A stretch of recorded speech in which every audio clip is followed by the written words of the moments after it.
The claiming ceremony was supposed to be her triumph. Instead, Mara stood alone on the ritual platform while Prince Kalen turned his back, choosing another woman in front of the entire court. The crowd's laughter cut deeper than any blade she'd ever faced in training. She was the soldier without a wolf, powerless, unwanted, a joke in a kingdom where strength meant everything. But when the silent king rose from his throne, every voice died. What he did next would shatter 1,000 years of tradition and ignite a war that would reshape their world forever. Stay until the end to see how a discarded warrior becomes the most feared queen in the realm. Drop a like and tell us what city you're watching from. The training yard smelled like blood and wet earth, a combination Mara Vane had grown to associate with home more than any bed she'd ever slept in. Her knuckles were split open again, wrapped in cloth that had once been white but now showed rust-colored stains from weeks of reuse. She couldn't afford new wrappings. Hell, she could barely afford the thin gruel they served in the lower barracks. She swung her blade at the practice dummy, feeling the impact shudder up her arms. Again. Again. The wood was splintering where she'd hit it 1,000 times before, right at throat level. She didn't have a wolf to give her supernatural strength, so she built it the old way. Repetition until her muscles remembered, until her body moved faster than thought. Still at it, Vane? The voice made her jaw tighten. She didn't turn around. Some of us don't have gifts from the gods, Torin. We have to work. Torin Blackmane laughed, the sound easy and cruel. He was one of Prince Kalen's favorites, a warrior whose wolf had manifested when he was barely 13. Now at 26, he stood 6'4" with the kind of natural power that made men step aside when he walked through a room. Work. He said the word like it was funny. Is that what you call this? Because from where I'm standing, it looks like a waste of everyone's time. Mara finally turned to face him. Sweat ran down her temples, and her dark hair had come loose from its tie. She was lean where other warriors were bulky, scarred where nobles were pristine. Her eyes were an unusual pale gray. Wolfish, people said, which was the only wolfish thing about her. Then stop standing there and go waste your time somewhere else. 3 other warriors stood behind Torin, all of them wearing the prince's colors. They were smirking, waiting for the show. This was entertainment for them, watching the wolfless girl pretend she mattered. I would, Torin said, but the prince sent me to fetch you. He wants to see you. Her heart did something complicated in her chest. Damn it, she hated that it still did that. Now? No, next week. Yes, now, you idiot. Clean yourself up first. You look like you rolled in the mud with the pigs. The other warriors laughed. Mara set her jaw and grabbed the rag from her belt, wiping her face and hands. She didn't hurry, didn't let them see how much this mattered. When she was done, she walked past them without a word.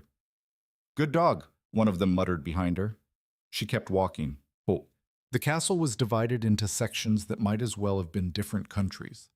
The lower barracks where Mara slept were stone and functional, cold in winter, stifling in summer, always smelling faintly of mildew and unwashed bodies.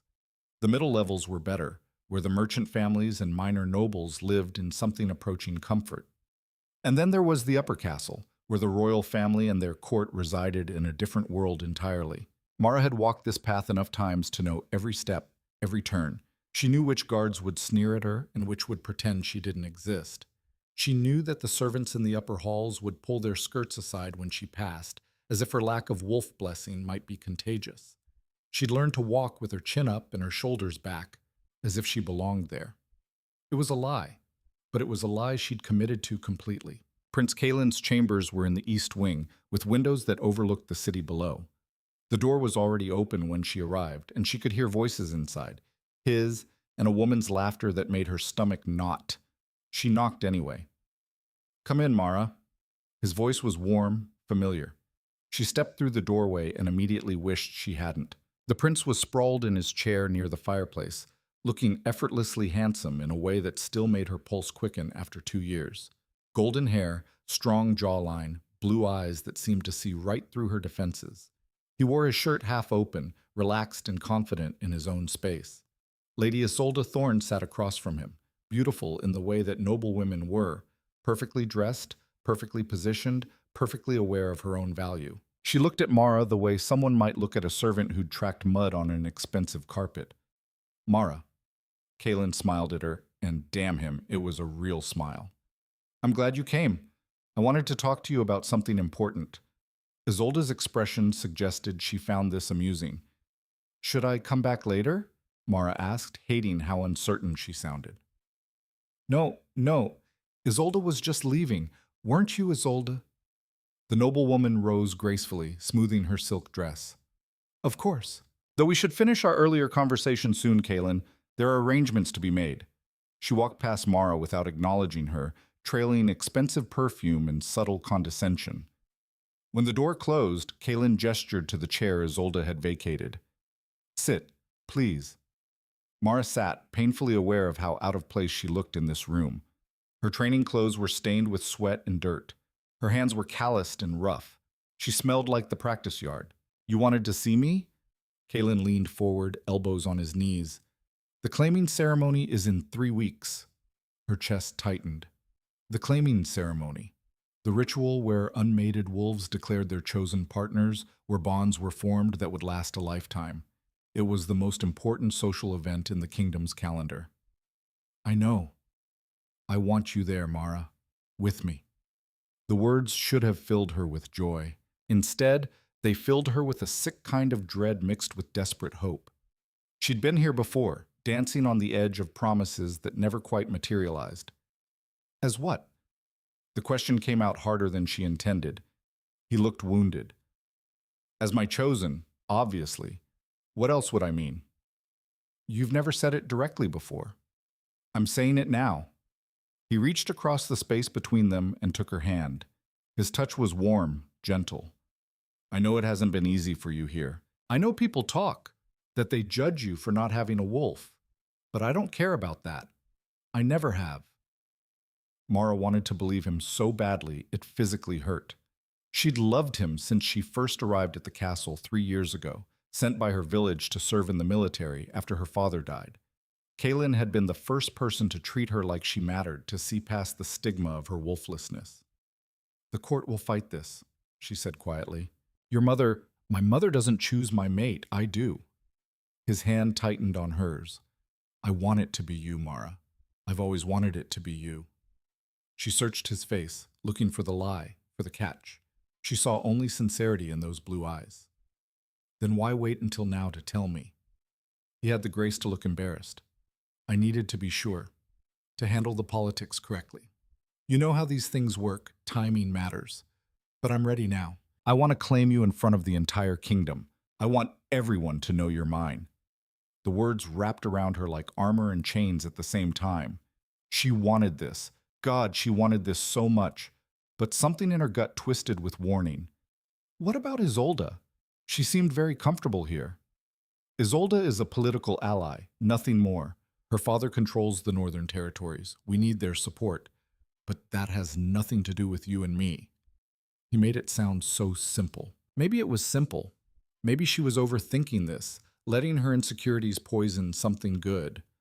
Okay, she heard herself say. Okay? His smile could have lit the entire castle. He pulled her closer, kissed her forehead, her cheeks, her lips. She let herself sink into it, let herself believe that maybe, finally, she'd found where she belonged. The next 2 weeks were the strangest of Mara's life. Word spread quickly about the prince's intentions. Nothing stayed secret in the castle for long. The reaction was immediate and vicious. The first morning after Kaelin's announcement, Mara found her training clothes shredded in her trunk, slashed to ribbons by someone with sharp claws. No wolf, said the note tucked inside. No right to stand beside a prince. She wore her spare set and said nothing. In the dining hall, conversation stopped when she entered. The other warriors wouldn't sit near her. Someone spilled their drink accidentally on her food 3 times in 1 week. The noble ladies were worse. They had refined cruelty into an art form. I heard Prince Kaelin has taken pity on the wolfless girl, Lady Vera said loudly enough for half the courtyard to hear. How charitable of him, like adopting a stray dog. Her companions laughed behind their fans. Mara had trained herself not to react to insults, but these cut deeper because they touched the truth she tried not to think about. She didn't belong here, and everyone knew it. Kaelin, to his credit, stayed close. He sat with her at meals, walked with her through the gardens, made public displays of affection that should have silenced the gossip, but somehow only made it worse. He's trying to make a point, her only real friend, a grizzled weapons master named Kael, told her one evening, trying to prove he doesn't care what they think. But the court doesn't work that way. They'll punish you for his defiance.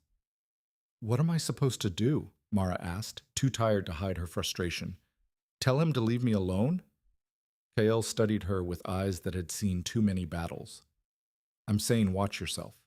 And watch him. Make sure he's strong enough to handle what's coming. The warning sat heavy in her chest. She started noticing things she'd ignored before. The way Kaelin's smile faltered when his mother, Queen Sorella, entered a room. The way he changed the subject when Mara asked about specific plans for after the ceremony. The way he never quite contradicted the nobles who questioned his choice. Just smiled and stayed silent. You're overthinking, he told her one night when she voiced her concerns. They were in his chambers again, her head on his chest, his fingers in her hair. 3 more days, Mara. 3 days and this will all be settled. You'll be mine, officially and permanently. They'll have to accept it. She wanted to believe him. She was so tired of doubting, of being afraid. Promise me, she whispered. Promise me you won't change your mind. He pulled back to look at her, and there was something in his eyes, hurt, maybe, or guilt. I promise. I've never lied to you, Mara. I won't start now. She fell asleep in his arms that night, trying to ignore the voice in her head that screamed this was all going to fall apart. The claiming ceremony took place in the Grand Hall, a massive chamber with vaulted ceilings and stained glass windows that threw colored light across the stone floor.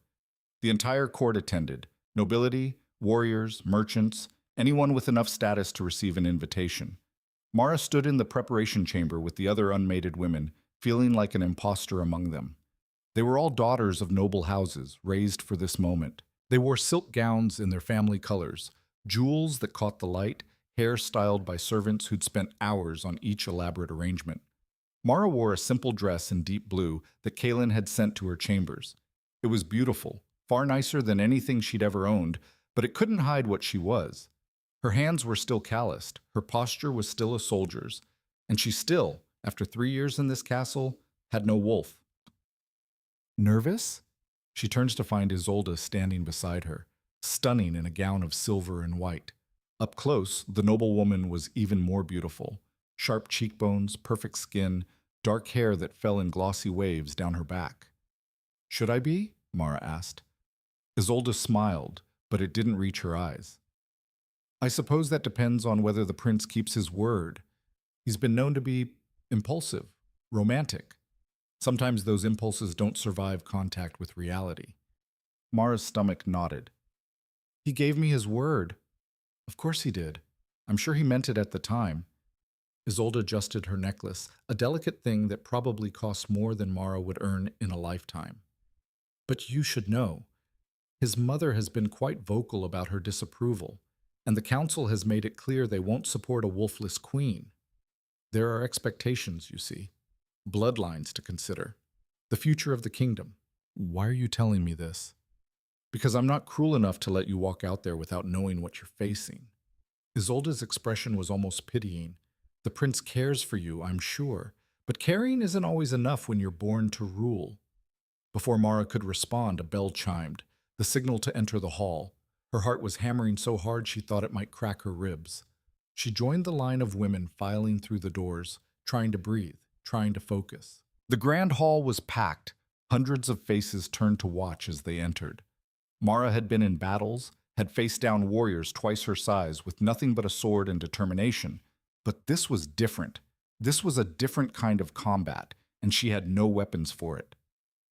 The unmated males stood on the opposite side of the hall. Prince Kaelin was at the front, impossibly handsome in formal clothing, his golden hair catching the light. He was looking right at her. She tried to read his expression, tried to find reassurance there. What she saw instead made her blood run cold. He looked uncertain, pale. His jaw was tight, and he kept glancing toward the raised platform where the royal family sat. Queen Sorella watched the proceedings with a face carved from ice. Beside her sat King Aldrich, silent and still as he always was. The king was a mystery to the entire court, a powerful warrior who rarely spoke, who'd ruled for 20 years with an iron fist hidden beneath a veneer of calm. He watched everything and revealed nothing.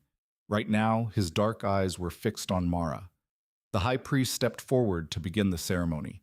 His voice echoed through the hall, reciting the ancient words about bonds and choices, about wolves recognizing their true mates, about the sacred nature of the claiming. Mara barely heard any of it. She was watching Kalen, watching the way his hands trembled slightly, watching the way he kept glancing at his mother. No, no, please no. The first claiming happened, a young noble stepping forward to declare his choice, his chosen accepting with tears of joy. The crowd cheered. The ritual continued. 3 more claimings, 4, 5. Then it was Kalen's turn.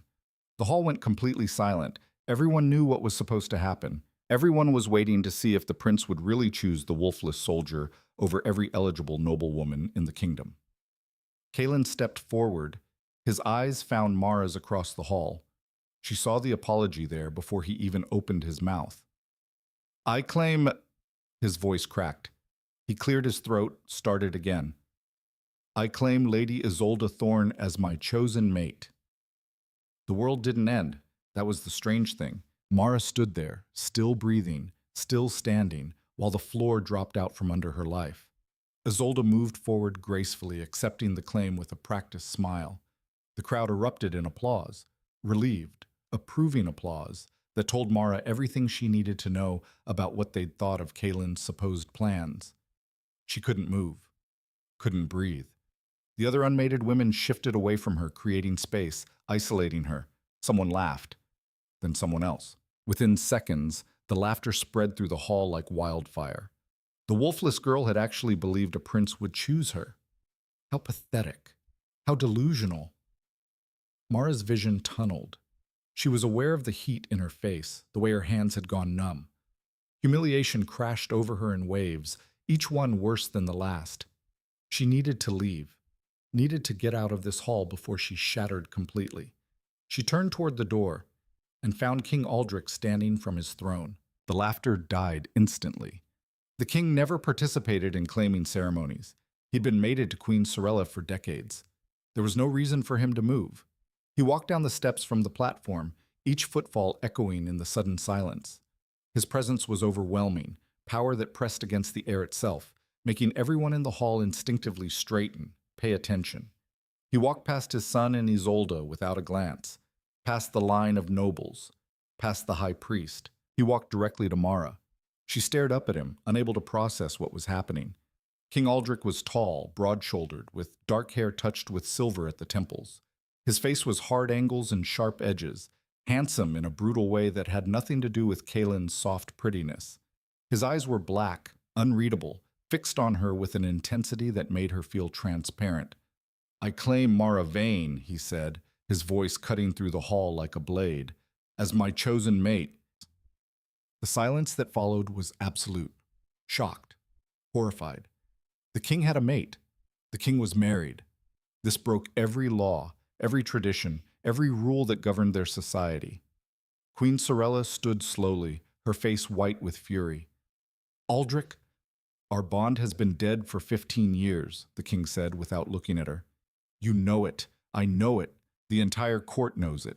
The claiming ceremony honors true bonds, not political arrangements. I'm honoring that now. He turned back to Mara, and for the first time she saw something in his eyes besides that impenetrable darkness. A question. A challenge. The choice is yours, he said quietly, just for her. You can refuse, walk out of here and return to your barracks. No one will stop you.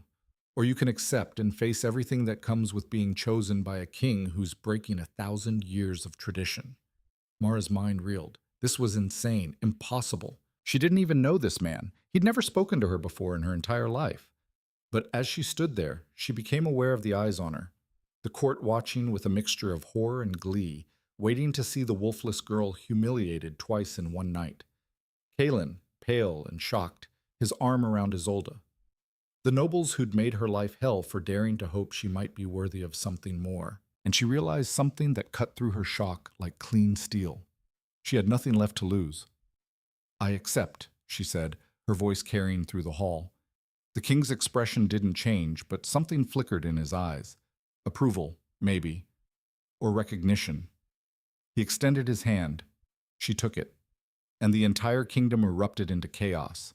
The king's hand was warm and calloused, a warrior's hand. Mara held it as the grand hall descended into pandemonium around them, voices rising in shock and outrage, the careful order of the ceremony shattering like glass. This is an outrage! Queen Sorella's voice cut through the chaos. She stood at the edge of the platform, her face twisted with a fury Mara had never seen directed so openly. You cannot simply dissolve a royal bond because it suits your whim, Aldrich. There are laws. Laws I helped write. The king's voice wasn't loud, but it silenced the hall anyway. He still hadn't looked away from Mara. Laws that state a bond built on political arrangement rather than true connection can be challenged. You've taken lovers for a decade, Sorella. Don't pretend we have something sacred to protect. The queen's face went white, then red. Around the hall, gasps rippled through the crowd. This kind of truth wasn't supposed to be spoken aloud, especially not in front of the entire court. How dare you? I dare, because I'm done pretending. Now he did turn to face his wife, his expression carved from stone. You wanted power, not a mate. You have your power. Release the bond, or I'll have the council do it for you. The council answers to me as much as you, Sorella hissed. Then let's ask them. Aldrich gestured to the row of elderly nobles seated near the platform, the men and women who advise the crown on matters of law and tradition. Lord Chancellor, what does the law say about bonds broken by mutual infidelity and absence of wolf recognition? An old man with a beard down to his chest stood slowly, looking like he'd rather be anywhere else. The law states that such bonds can be dissolved by declaration before witnesses, Your Majesty. But the scandal... I don't care about scandal. The king's hand tightened on Mara's. I care about truth. Sorella, will you release the bond willingly, or shall we do this the hard way? The queen stared at him with something close to hatred. For a long moment, Mara thought she would refuse, would fight this in front of everyone. Then her expression smoothed into something cold and controlled. Fine. I release you from our bond, Aldrich. May you enjoy your consolation prize. The insult was clear. Mara felt it land, felt the weight of the queen's contempt settling over her like a shroud. Around the hall, she could see the nobles' faces, some shocked, some disgusted, many calculating what this meant for their own political positions. She found Kaelin in the crowd. He looked stricken, his arms still around Isolde, but his eyes fixed on Mara with something that might have been regret or might have been relief that someone else was now the center of attention. The bond is dissolved, the high priest said, his voice shaking. By declaration and witness, King Aldrich is free to claim another. Then I claim Mara Vane. The king turned back to her, and this time there was something almost gentle in his hard features. If she'll have me... This was insane. This was political suicide. This was the most terrifying thing anyone had ever offered her. Mara looked at the faces surrounding them. The disgust, the shock, the barely concealed glee of those who loved drama more than sense. She saw Lady Vera whispering furiously to her companions, saw Torrin Blackmane watching with his mouth open, saw the other soldiers she'd trained beside, the ones who'd mocked her, belittled her, made every day a battle just to prove she had a right to exist. Yes, she said clearly, I'll have you. The king's smile was brief, almost hidden, but she saw it. Then he pulled her forward, placed one hand on the back of her neck, and kissed her in front of the entire kingdom. It wasn't gentle. It wasn't romantic. It was acclaiming in the most primal sense, his mouth hard on hers, his hand fisted in her hair, his body angled to shield her from the crowd while simultaneously displaying her as his. The kiss said mine in a language older than words. When he pulled back, Mara's knees were weak and her heart was hammering against her ribs. Now it's done, Aldrich said. He kept his arm around her waist, keeping her close. Anyone who has objections can bring them to me directly. I suggest you think carefully before doing so. The threat was unmistakable. The hall remained silent, but Mara could feel the hostility pressing against her skin like heat from a fire. The king led her out through the side exit, his hand never leaving her back. The crowd parted for them like water around a ship's prow, and then they were in the corridor, the heavy door closing behind them and muffling the explosion of voices that followed their exit. Mara's legs finally gave out. She slumped against the wall, breathing hard, her mind spinning. What did you just do? The words came out harsh, almost angry. What did we just do? Aldrich leaned against the opposite wall, watching her with those unreadable dark eyes. I made a choice. You made a choice. That's all. That's all. She laughed, and it came out slightly hysterical. You just destroyed your marriage, humiliated your son, and claimed a woman without a wolf in front of the entire kingdom. That's not all. That's... She couldn't find words big enough for what it was. Necessary, he said calmly. Necessary for what? For you to survive. He straightened, taking a step toward her. Do you think I haven't been watching, Mara? Do you think I didn't see what was happening? My son is weak. He would have promised you the world and then abandoned you the moment his mother applied pressure. You would have been humiliated, cast out, possibly killed by someone looking to curry favor with the court. This way, you have protection. She stared at him. You did this to protect me? I did this because you're stronger than anyone in that hall, including my son, and I'm tired of watching strength go to waste. His expression was hard, but there was something burning behind it. You've survived 3 years in a court that wanted you gone. You've trained every day knowing you'd never have the natural advantages of those around you. You've faced mockery and cruelty and kept your chin up. That's worth more than 1,000 noble bloodlines. The words hit her harder than any insult ever had. She'd spent so long being told she was worthless that hearing the opposite from the most powerful man in the kingdom felt like a physical blow. I don't understand you, she whispered. You will. He held out his hand again. But first, we need to get you somewhere safe. The next few days are going to be difficult. That, Mara thought, as she took his hand, might be the greatest understatement she'd ever heard. The king's personal chambers were in the highest tower of the castle, far from the court's prying eyes. Mara had never been in this part of the building before. The halls were quieter here, lined with tapestries that probably cost more than her entire village had been worth. Guards stood at attention every 20 feet, their eyes carefully neutral as the king led her past. His rooms were surprisingly simple, large, yes, and well-appointed, but not the ostentatious display of wealth she'd expected. Dark wood furniture, weapons mounted on the walls, books stacked on every available surface. It looked like a place where someone actually lived, not a showpiece for visitors. You'll stay here, Aldrich said, closing the door behind them. At least until we can make more permanent arrangements. Stay here, Mara turned to face him. In your chambers. You're my claimed mate now. Where else would you stay?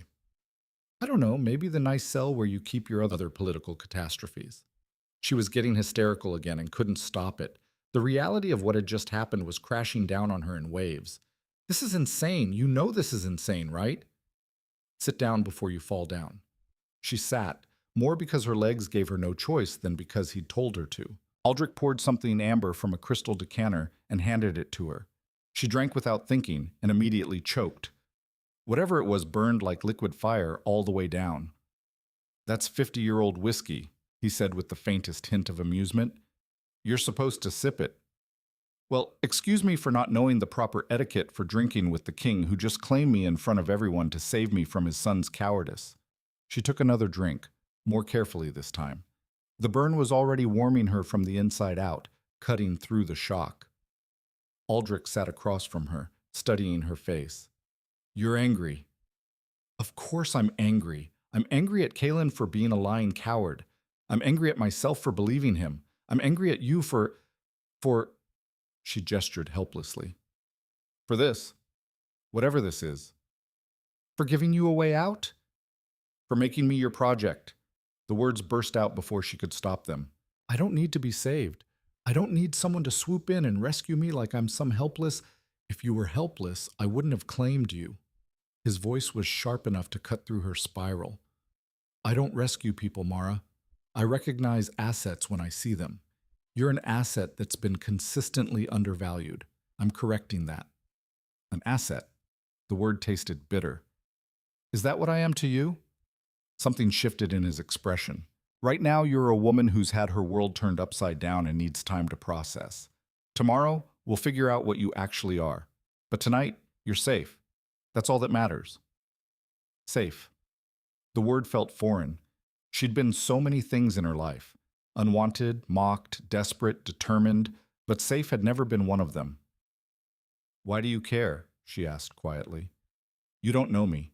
We've never even spoken before tonight. Why would you risk everything for someone you don't know? Aldrich was silent for a long moment.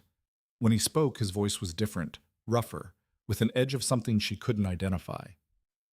Because I've been watching you for 2 years, and I've seen more courage in you than in my entire court combined. Because you remind me what strength actually looks like. And because... He stopped, his jaw tightening. Because what? Because my wolf recognized you the first time I saw you in the training yard, and I've spent 2 years trying to ignore it while I watched my son play with your heart like it was a toy he could pick up and put down whenever he got bored. The air left Mara's lungs. Your wolf recognized me? Don't ask me to explain it. I can't. You don't have a wolf. By every law of nature, this shouldn't be possible. But my wolf knows its mate when it sees one, and it's been howling for you since the day you walked into this castle. She set down the glass before she dropped it. Her hands were shaking. That's impossible. I know. I don't have a wolf. I can't bond with someone who does. I know. Then why it... I don't know. For the first time, real emotion cracked through his controlled exterior. I don't know why. I don't know how. I just know that it's true, and I'm done fighting it. I'm done watching you suffer while pretending I don't care. Mara stood, needing to move, needing to think. She paced to the window and looked out over the city below, the lights flickering in the darkness like fallen stars. Behind her, she heard Aldrich stand as well, heard his footsteps as he crossed to stand beside her. I'm not asking you to love me, he said quietly. I'm not even asking you to want this bond. But I am asking you to accept my protection and let me give you the position you've earned. You've fought for a place in this world. Let me make sure you keep it. She turned to look at him. In the dim light from the window, his face was all sharp angles and shadows. He looked dangerous, powerful, nothing like Kaylin's soft beauty. But there was something in his eyes that made her chest ache, a loneliness that matched her own. What happens tomorrow? She asked. Tomorrow, the court will try to tear you apart. They'll question your worth, your bloodline, your right to stand beside a king. They'll dig up every mistake you've ever made and use it against you. His expression hardened. And you'll face them all and prove they're wrong. How? By being exactly who you've always been. By not backing down. By showing them the same steel you've shown every day for 3 years. He reached out slowly, giving her time to pull away, and tucked a strand of hair behind her ear. You don't need to be someone else, Mara. You just need to be you, but with the full weight of the crown behind you instead of against you. His touch was gentle, completely at odds with his harsh features. Mara found herself leaning into it without meaning to. I'm scared, she admitted. Good. Fear keeps you sharp, but don't let it control you. His hand moved to cup her jaw. You've already survived the worst they could throw at you. Everything else is just noise. She wanted to believe him. She wanted to believe this could work, that she could somehow navigate the political nightmare she'd just walked into and come out the other side intact. What about us? The question slipped out. What are we actually doing here? Learning, he said. Getting to know each other. Figuring out if this impossible bond my wolf insists on can become something real. His thumb brushed across her cheekbone. I won't force anything on you, Mara. This chamber has multiple rooms. You can take the bedroom, I'll take the study. We'll share space, show a united front to the court, and take the rest as it comes. It was more consideration than she'd expected from a king who'd just claimed her in front of everyone. Okay? Okay. He stepped back, breaking the contact, and the loss of warmth made her shiver. There are clothes in the wardrobe that should fit you. I had them sent up earlier. Get some rest. Tomorrow starts early. How early? His smile was sharp. You'll be meeting with the council at dawn to discuss your new position. They're going to test you. Be ready. Perfect. Just perfect. Mara didn't sleep. She lay in the massive bed in the king's chambers, staring at the ceiling, and tried to process everything that had happened. Every time she closed her eyes, she saw Kaelin's face as he chose Isolde, heard the laughter of the court, felt the weight of hundreds of eyes judging her and finding her lacking. Then she remembered Aldrich's hand in hers, his voice cutting through the chaos, the way he'd kissed her like she was something worth claiming. The sun rose slowly, pale light filtering through the heavy curtains. Mara gave up on sleep and went to the wardrobe. The clothes inside were beautiful, fine fabrics and deep colors, nothing ostentatious but clearly expensive. She chose a dark green dress with practical lines, something she could move in if necessary. Old habits died hard. When she emerged from the bedroom, she found Aldrich already awake, dressed in his formal council attire and reading through a stack of documents at his desk. He looked up as she entered. "You didn't sleep. How did you know?" "I didn't sleep either. I could hear you moving around." He set down his papers. "Nervous about the council?" "Terrified." "Good. They'd eat you alive if you walked in confident." He stood, crossing to where she stood. "Let me see you." She felt suddenly self-conscious as his eyes traveled over her. The dress fit well, highlighting her lean frame rather than trying to hide it. "You look like a queen," he said finally. "I look like a soldier in a nice dress." "Same thing, in your case." He offered his arm. "Ready?" "No, let's go anyway." The council chamber was a circular room with a massive oak table at its center. 12 seats surrounded the table, one for the king, one for the queen, and 10 for the council members who advised them. Mara had never been in this room before. Soldiers didn't get invited to council meetings. All 10 council members were already seated when they arrived, their faces ranging from openly hostile to carefully neutral. Queen Sorella sat in her usual place, her expression frozen. Aldrich led Mara to the seat beside his, the queen's seat. Sorella's seat. "This is my claimed mate, Mara Vane," Aldrich said without preamble. "She will be taking her place on this council, as is her right." "Her right?" Lord Chancellor Brennan looked like he'd bitten into something sour. "With all respect to your majesty, the girl has no bloodline, no wolf, no training in governance. She has survived 3 years in a court that wanted her dead. That's more qualification than most of you had when you took your seats." "This is unprecedented," Lady Cordelia, the oldest council member, said sharply. "A wolfless woman cannot—" "Cannot what?" Aldrich's voice dropped to something dangerous. "Cannot serve, cannot advise, cannot think?" He leaned forward. "I've watched this council for 20 years.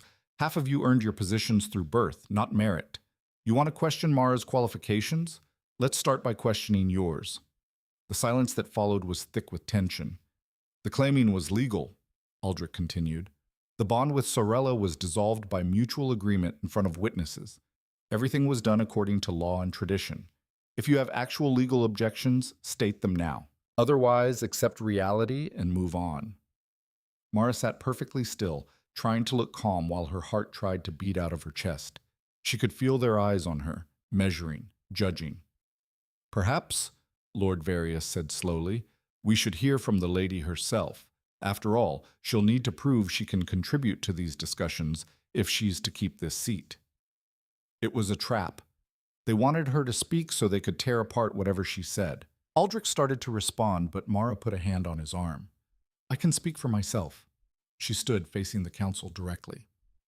"You're right that I have no noble bloodline. You're right that I have no wolf. You're right that I haven't been trained in politics or governance." She paused. "But I have been trained to survive. I've learned to fight when the odds are against me. I've learned to see threats before they strike. And I've learned that strength isn't just about power, it's about knowing when to bend and when to stand firm." "Pretty words," Lady Cordelia said. "But words don't run a kingdom." "Neither does endless posturing," Mara shot back. "I've watched this court for 3 years. I've seen you all jockey for position, form alliances, stab each other in the back when it suits you. You want to know if I can contribute? I can tell you exactly which members of this council are loyal to the crown, and which are just waiting for an opportunity to increase their own power." The room went very still. "That's a serious accusation," Lord Brennan said coldly. "It's an observation." Mara kept her voice level. "Lord Various has been meeting with the Southern Territories every new moon for the past 6 months. Lady Cordelia has been quietly buying up land near the eastern border. Lord Brennan's daughter just married into a family that has historical claims to the throne. She looked at each of them in turn. I may not have been in this room before, but I've been paying attention. If you want someone who sees the game being played, I'm right here. Aldrich's hand found hers under the table, squeezing briefly. Pride, she realized. He was proud of her. The council members exchanged glances. They hadn't expected her to come out swinging. The girl has eyes, Sorella said, speaking for the first time. Her voice was ice. How charming, but observation isn't the same as understanding. You can watch a wolf hunt without understanding how to lead the pack. Then teach me, Mara said, meeting the former queen's eyes directly. You've led this council for 20 years. If I'm so unqualified, prove it by showing me what I don't know. Unless you'd prefer to just sit there and throw insults because it's easier than admitting a soldier might see things a noble missed. Sorella's eyes narrowed dangerously. You have no idea what you've walked into, child. I know exactly what I've walked into. A room full of people who want me to fail so they can say they were right about me. Mara leaned forward. What I don't know yet is whether any of you are smart enough to use me instead of fighting me. I'm an asset you didn't expect. I can go places and hear things that none of you can because everyone underestimates me. But if you'd rather waste that advantage because you're offended by my bloodline, that's your choice. The silence stretched out. Then Lord Various started to laugh. A real laugh, not the polite chuckle of politics. She's got teeth, he said, still grinning. I'll give her that. Teeth don't make a queen, Lady Cordelia insisted. No, Aldrich said quietly, but they help. This meeting is over. You've heard her. You've tested her. She passed. Anyone who wants to challenge her place here can do so formally, with witnesses and legal grounds. Otherwise, I suggest you get used to seeing her in this chair. He stood, and Mara stood with him. They walked out together, leaving the council in shocked silence behind them. In the hallway, Mara's legs finally started shaking. You did well, Aldrich said. I nearly threw up twice. They didn't notice. He glanced at her. Where did you learn about their meetings and alliances? I listen. People forget soldiers exist when they're having private conversations in hallways. She leaned against the wall. Did I just make everything worse? Probably. But you also made them respect you, which is more important. He moved to stand in front of her. You're going to be tested like this every day for months. They'll push, you'll push back. Eventually, they'll either accept you or try something more direct. More direct like what? His expression darkened. Like assassination. The word hung in the air between them. You're joking. I'm not. You're a threat to their power structure. Some of them will try to remove you. He cupped her face in both hands. Which is why you're going to start training with my personal guard. Real training, not the basics you learned in the lower barracks. If someone comes for you, I want you able to gut them before they get close. Mara's laugh came out shaky. This is my life now, council meetings and assassination attempts. Welcome to the crown. His thumbs brushed across her cheekbones. Still think I saved you? I think you threw me into a different kind of war. At least this one you can win. He leaned forward and kissed her forehead, a gentle gesture that somehow felt more intimate than anything else he'd done. Come on, we need to get you fitted for armor. As they walked through the castle halls, Mara caught sight of their reflection in a polished shield hanging on the wall. The king and his claimed mate, walking side by side. She looked small next to him, still out of place in her fine dress, but her chin was up and her shoulders were back and she looked like she belonged there. Maybe that would be enough. The whispers started before they'd made it back to the tower. Servants pressed themselves against walls as they passed, their eyes following Mara with a mixture of fear and fascination. Word had clearly spread about the council meeting. They think I'm dangerous now, she said quietly. You are dangerous, that's the point. They rounded a corner and nearly collided with Prince Kaelin. He stood in the middle of the hallway, looking like he hadn't slept either. His usual polish was missing, his hair was disheveled, his shirt wrinkled. Father, he said, I need to speak with you. Make it quick. Aldrich's voice was cold in a way Mara had never heard him use with his son before. Kaelin's eyes flicked to Mara, then away. In private. Anything you have to say, you can say in front of my mate. The title made Kaelin flinch. Please. Aldrich sighed. Mara, wait in my chambers. I'll be there shortly. She didn't want to leave, didn't want to give Kaylin the satisfaction of a private conversation, but she also didn't want to force the issue. She nodded and continued down the hall, feeling Kaylin's eyes on her back the entire way. The king's chambers felt different in the daylight, less intimidating, more lived in. She paced to the window and looked out, trying not to imagine what Kaylin was saying to his father. The door opened 20 minutes later. Aldrich entered alone, his expression thunderous. "What did he want?" Mara asked.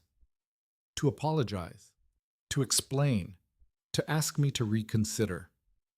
Aldrich poured himself a drink and downed it in one swallow. "He claims he loved you, that he was pressured by his mother, that he made a mistake." Something twisted in Mara's chest. "What did you say?" "I told him that loving someone and being strong enough to stand by them are two different things, that he had his chance and he wasted it, and that if he comes near you again, I'll have him removed from the line of succession." The words should have felt like victory. Instead, they just felt hollow. "He's your son. He's a coward who hurt you. Being my son doesn't give him immunity from consequences." Aldrich set down his glass and turned to face her fully. "Do you still love him?" The question caught her off guard. Did she? She'd thought she loved Kaylin, had built her entire world around the possibility of a future with him. But standing here now, claimed by his father, she realized what she'd felt for the prince wasn't love. It was hope, desperation, the need to be wanted by someone who could give her a place to belong.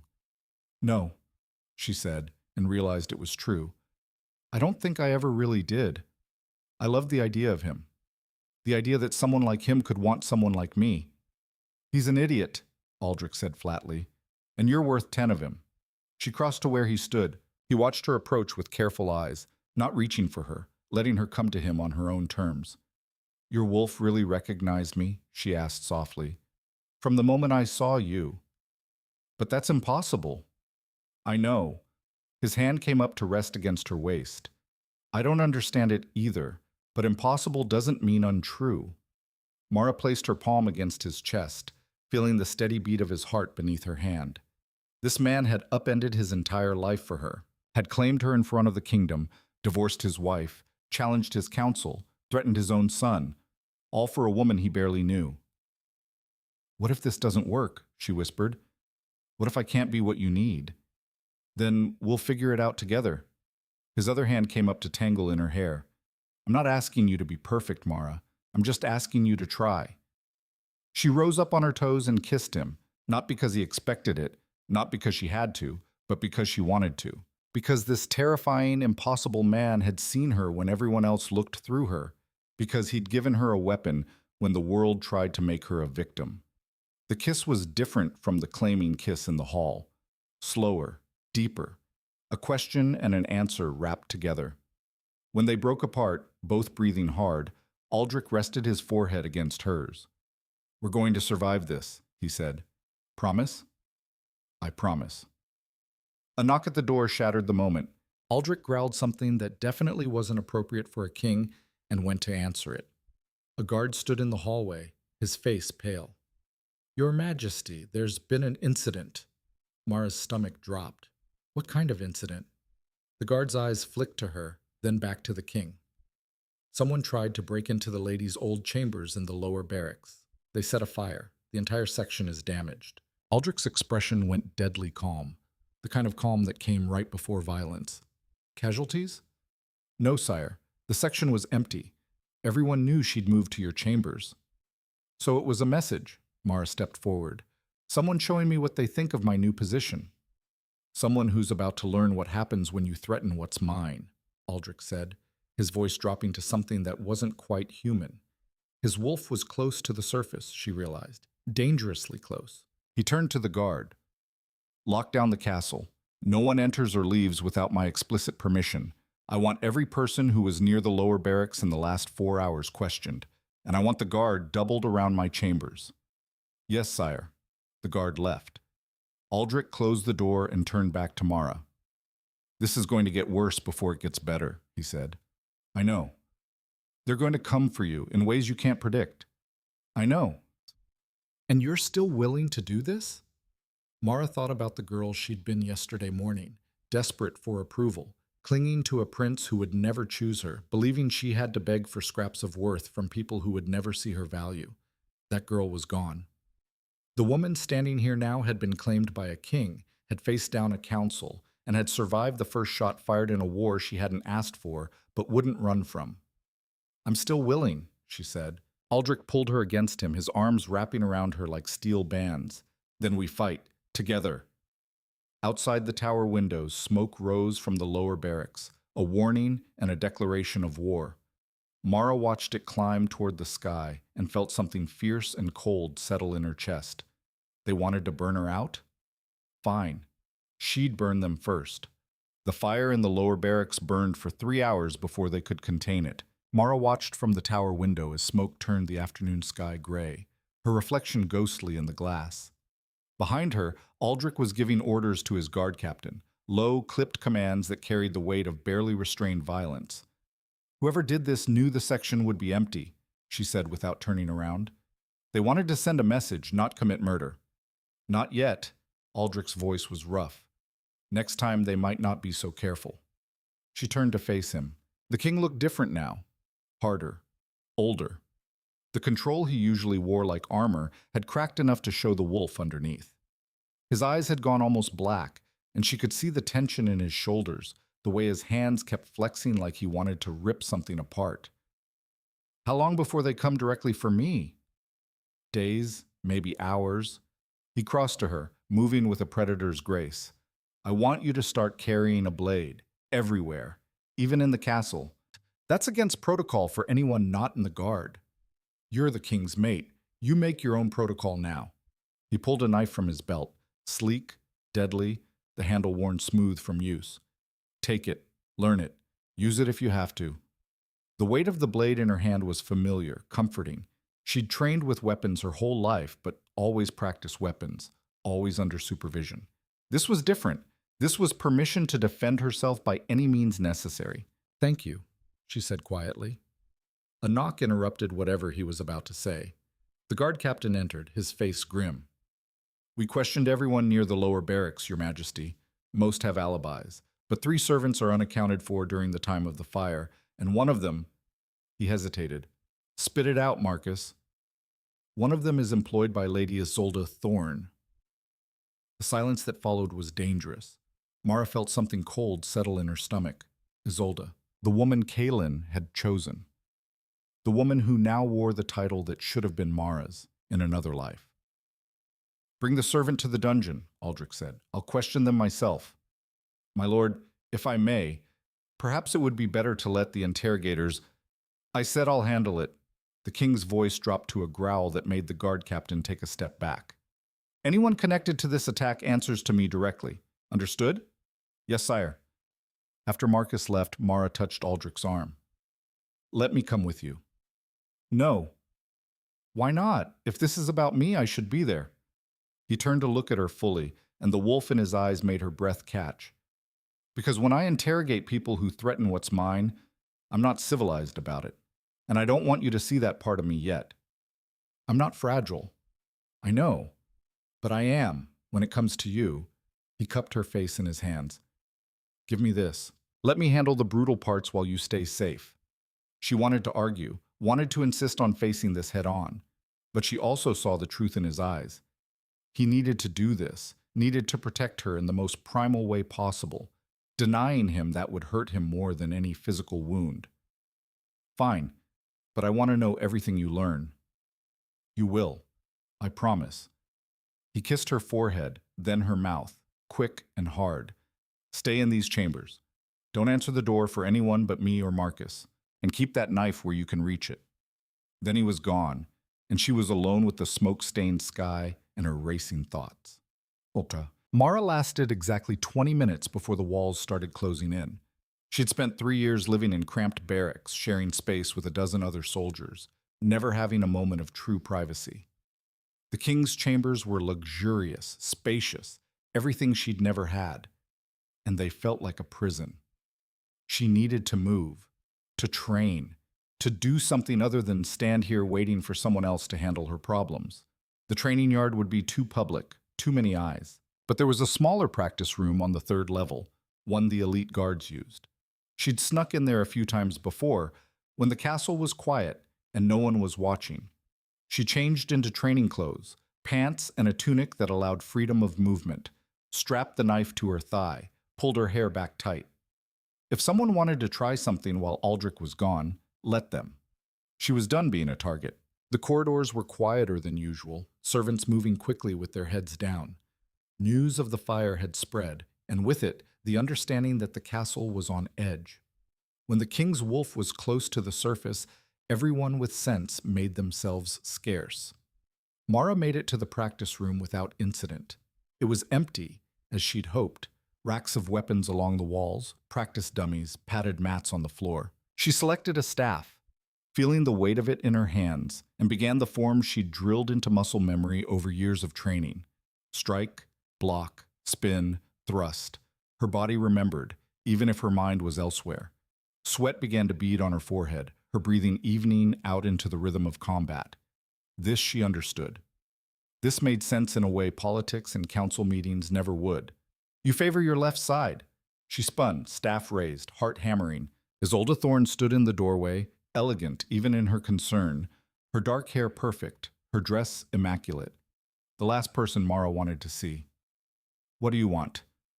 Mara kept the staff between them. To talk. Isolde stepped into the room, closing the door behind her. Without an audience for once. We have nothing to talk about. Don't we? Isolde's smile was sharp. You're living in the king's chambers. I'm engaged to the prince. We're bound together now whether we like it or not. I didn't choose this. Neither did I. Isolde moved closer, and Mara noticed for the first time that the noblewoman looked tired, strained around the edges. You think I wanted to be Kaelin's consolation prize? You think I enjoyed watching him pine for you while being forced to accept his claim? The words hit harder than expected. He chose you. Because his mother gave him no choice. Because the council would have destroyed him if he'd chosen a wolfless nobody. Isolde's voice was bitter. We're both pawns, Mara. Just in different games. Your servant set that fire. I know. Isolde's expression didn't change. And I had nothing to do with it. Arya acted on her own, trying to curry favor with me by attacking you. I've already dismissed her from service and turned her over to the king's guard. Mara studied the other woman's face, looking for the lie. She found only weary honesty. Why are you here? Because someone needs to warn you that the fire was just the beginning. Isolde crossed her arms. The noble houses are terrified. You're an unknown variable who just claimed a position they thought was secure. Lady Cordelia has already started gathering support to challenge the king's decision. Lord Various is meeting with border lords who have never been loyal to the crown. And the queen... She stopped. What about the queen? Sorella hasn't made a move yet. That's what scares me. Isolde's eyes were serious. She's the most dangerous player in this game, and she's been quiet since the claiming ceremony. That's never a good sign. Why warn me? What do you get out of this? Isolde's laugh was hollow. Survival. If you fall, the crown weakens. If the crown weakens, people like my father start thinking about coups and civil wars. I'm trying to prevent bloodshed, even if it means helping the woman who... She stopped again. Who what? Who Kaelin actually loved. The words came out flat. He still does, you know. He's miserable. Barely eats, barely sleeps. Keeps asking me if I think his father will forgive him. Something twisted in Mara's chest, but it wasn't sympathy. Not anymore. That's his problem. It's all of our problem if he does something stupid. Isolde stepped closer.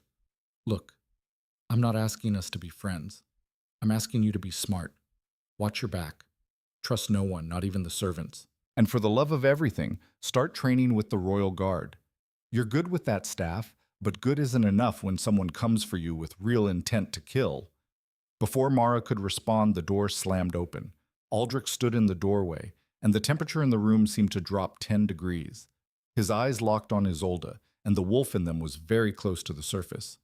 Get out, he said, his voice barely human. Isolde didn't hesitate. She walked past him without a word, her head high, her dignity intact, even in retreat. When she was gone, Aldrich turned to Mara. What did she want? To warn me, about the nobles gathering against us. She's trying to get close to you, make you trust her. Maybe. Or maybe she's actually trying to help. Mara set down the staff. Did you get anything from the servant? His expression darkened. Arya acted alone. Isolde didn't order it. The girl was trying to impress her new mistress. Thought attacking you would earn her favor. He moved into the room, closing the distance between them. I've increased security around these chambers. No one gets close without Marcus personally approving them. So we're prisoners in our own castle. We're careful in a castle full of people who want you dead. He reached out and pulled her against him, his arms tight around her. She felt him shaking slightly, the adrenaline and rage still working through his system. I've killed people for less than what was done today. The only reason Arya is still breathing is because I need to know if anyone else was involved. Mara pulled back enough to look at his face. There was blood on his knuckles, not his own. What did you do to her? Nothing permanent, yet. His eyes met hers. Does it bother you? That I'm willing to hurt people to protect you? She thought about it honestly. A week ago, she might have been horrified. But a week ago, she'd been a different person. The woman she was now understood that survival required hard choices, that mercy could be a luxury they couldn't afford.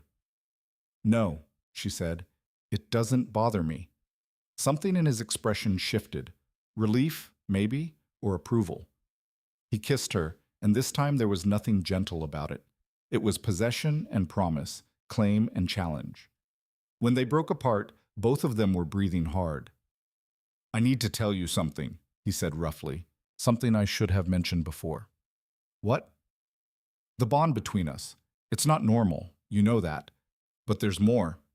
He ran a hand through his hair, looking uncharacteristically uncertain. My wolf recognizing you should be impossible, but it's also never been wrong. And there's a reason for that. Mara's heart started to pound. What reason? You're not wolfless, Mara. You never were. The words didn't make sense. She stared at him, waiting for the punchline, the explanation that would make this make sense. What are you talking about? I've never shifted, never felt anything, because someone bound it. His hands gripped her shoulders. Someone put a powerful binding on you when you were young, locked your wolf so deep inside you that it couldn't surface. I've seen it before. In children who were too powerful, too dangerous, families would bind them to keep them controllable. The room spun. That's not possible. My family was nobody. Farmers. We had no power. Your mother's family, maybe. But your father... He stopped, his jaw tight. I had Kyle look into your bloodline after I claimed you. Your father wasn't who you thought he was. Stop! Her voice came out strangled. Just stop and say it clearly. Your father was Marcus Vaneborn, eldest son of the Vaneborn Alpha line. They were one of the most powerful packs in the kingdom before they were wiped out in a purge 23 years ago. Aldrich's eyes were intense on hers. You're not nobody, Mara.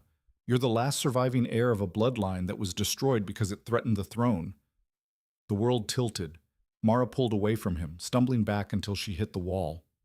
No, that's not... My father died when I was 5. He was just a farmer. He never mentioned... He was hiding, protecting you. The Vaneborn line was exterminated because your grandfather tried to challenge the old king's rule. Your father was the only one who escaped, and he bound your wolf to keep you safe. If anyone had known what you were, they would have killed you. Memories flashed through her mind. Her father's careful isolation, the way he'd never let her near other wolves, the way he'd died so suddenly when she was small. She'd always thought it was illness. Now she wondered if it had been murder, someone finding him, finishing what they'd started. Who ordered the purge? Her voice was hollow. Aldrich's silence was answer enough. Your father, she said. The old king. Your father killed my entire family. Yes. She wanted to be sick, wanted to scream, wanted to hit him, hurt him, make him feel even a fraction of what she was feeling. And you knew this. When you claimed me, you knew. I suspected. I didn't confirm it until today. He took a step toward her, stopped when she flinched. Mara, listen to me. I'm not my father. I didn't order that purge. I was barely 16 when it happened, and I fought against it. The Vaneborn line didn't deserve what happened to them. But you benefited from it. You sit on a throne built on my family's bones. I know. His voice was raw. I know, and I've lived with that guilt for 20 years. When I saw you in the training yard, when my wolf recognized you, I thought maybe I could finally make it right, give you back what was taken. By claiming me? She laughed, and it came out broken. By making me yours? That's not making it right, that's just another kind of control. No, by breaking the binding. He moved closer, careful, like approaching a wounded animal. I can break the binding on your wolf, Mara. I'm strong enough to do it. And once it's broken, you'll have access to power that makes every noble in this castle look weak. You'll be unstoppable. She stared at him. Why didn't you tell me this from the beginning? Because breaking a binding is dangerous. It can kill you if it's not done right. And I needed to be sure you trusted me enough to let me try. Trust. The word was laughable. She'd trusted Kaelin, and he'd destroyed her. She'd been starting to trust Aldrich, and now this. Get out, she said. Mara, I said, get out. Her voice cracked. I need to think. I need to just go, please. He looked like she'd struck him, but he nodded. I'll be in my study. When you're ready to talk, I'll be there. Then he was gone, and she was alone with the truth that rewrote her entire life. She didn't know how long she sat there on the practice room floor, her mind spinning through memories, re-examining everything through this new lens. Her father's paranoia, his insistence that she never show fear, never back down, never let anyone see weakness. He'd been preparing her, training her to survive in a world that wanted her dead. And she'd thought he was just being strict. The door opened again. Mara's hand went to the knife at her thigh, but it was only Kael. The old weapons master looked at her with eyes that had seen too much and understood more. He told you, Kael said. It wasn't a question. You knew. I suspected. Your fighting style. It's Vayni-born technique. Your father must have taught you, even if he didn't tell you why. Kael lowered himself to the floor beside her with a grunt. I knew your grandfather. Fought beside him before the politics turned bloody. He was a good man who made bad choices. What choices? He saw corruption in the crown and decided to fight it. Gathered allies, made plans for a coup. The old king found out and struck first. Kael's voice was heavy. It was brutal. Entire families wiped out in a single night. Your father got out with you because he wasn't in the compound when it happened. He was visiting your mother's village. Mara's hands were shaking. Why didn't he ever tell me? Because you were a child. Because knowing would have put you in more danger, and because... Kael hesitated. Because he bound your wolf so tightly that he thought it would never wake. He thought you could live a normal life, free from the bloodline's curse. But Aldrich's wolf recognized me anyway.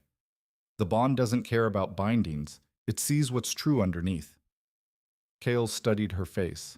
The question is, what are you going to do now that you know? That was the question, wasn't it? She could refuse to let Aldrich break the binding, could live the rest of her life as she had been, wolfless, powerless, dependent on the king's protection.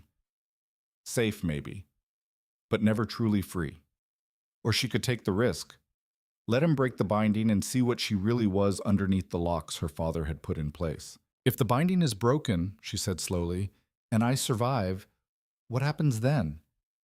You become dangerous, powerful enough that the nobles will have real reason to fear you. Kael's smile was grim.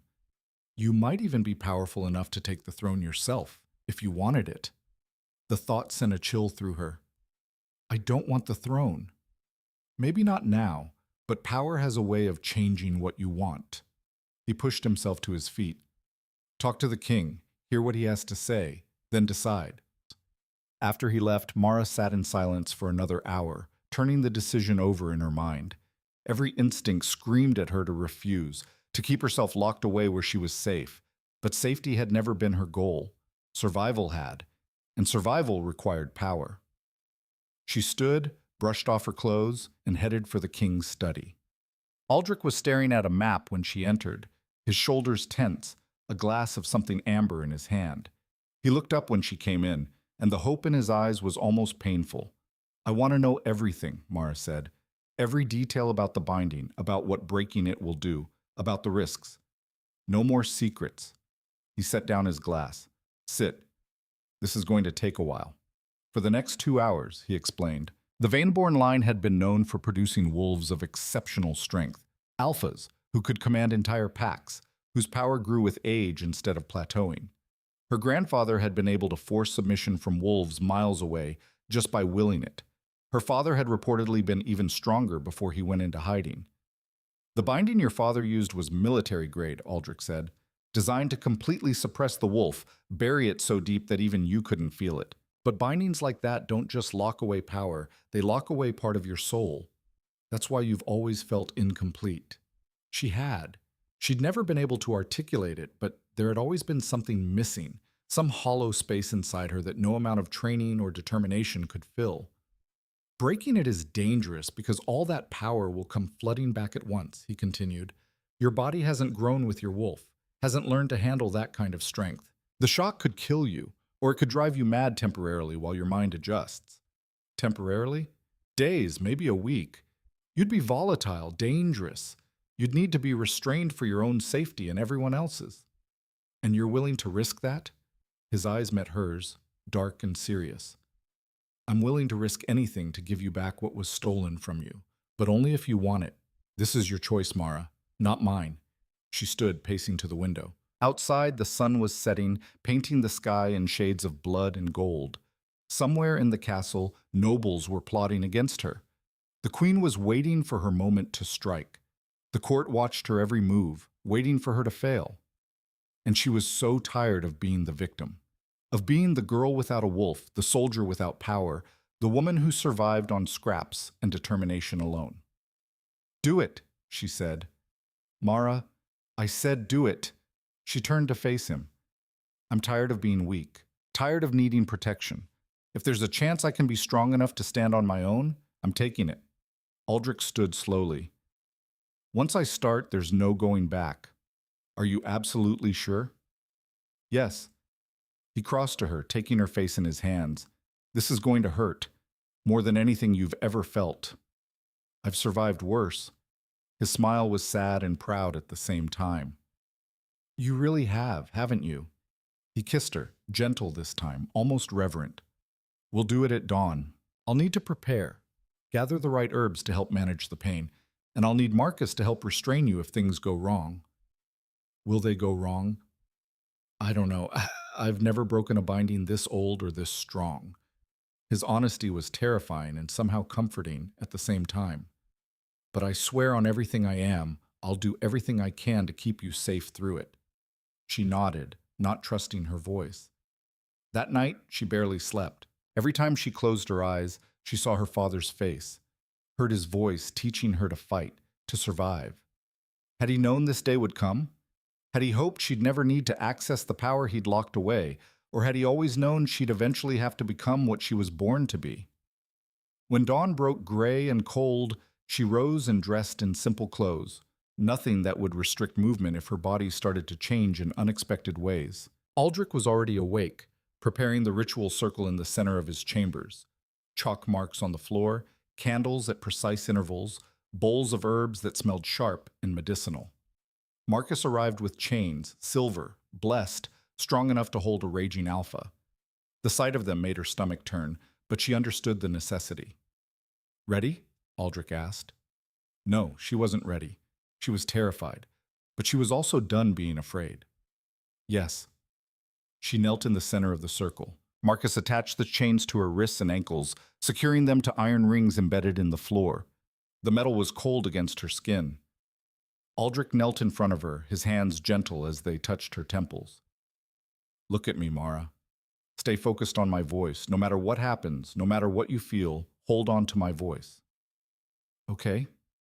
He began to chant, words in the old language, words that made the air shimmer and press against her skin.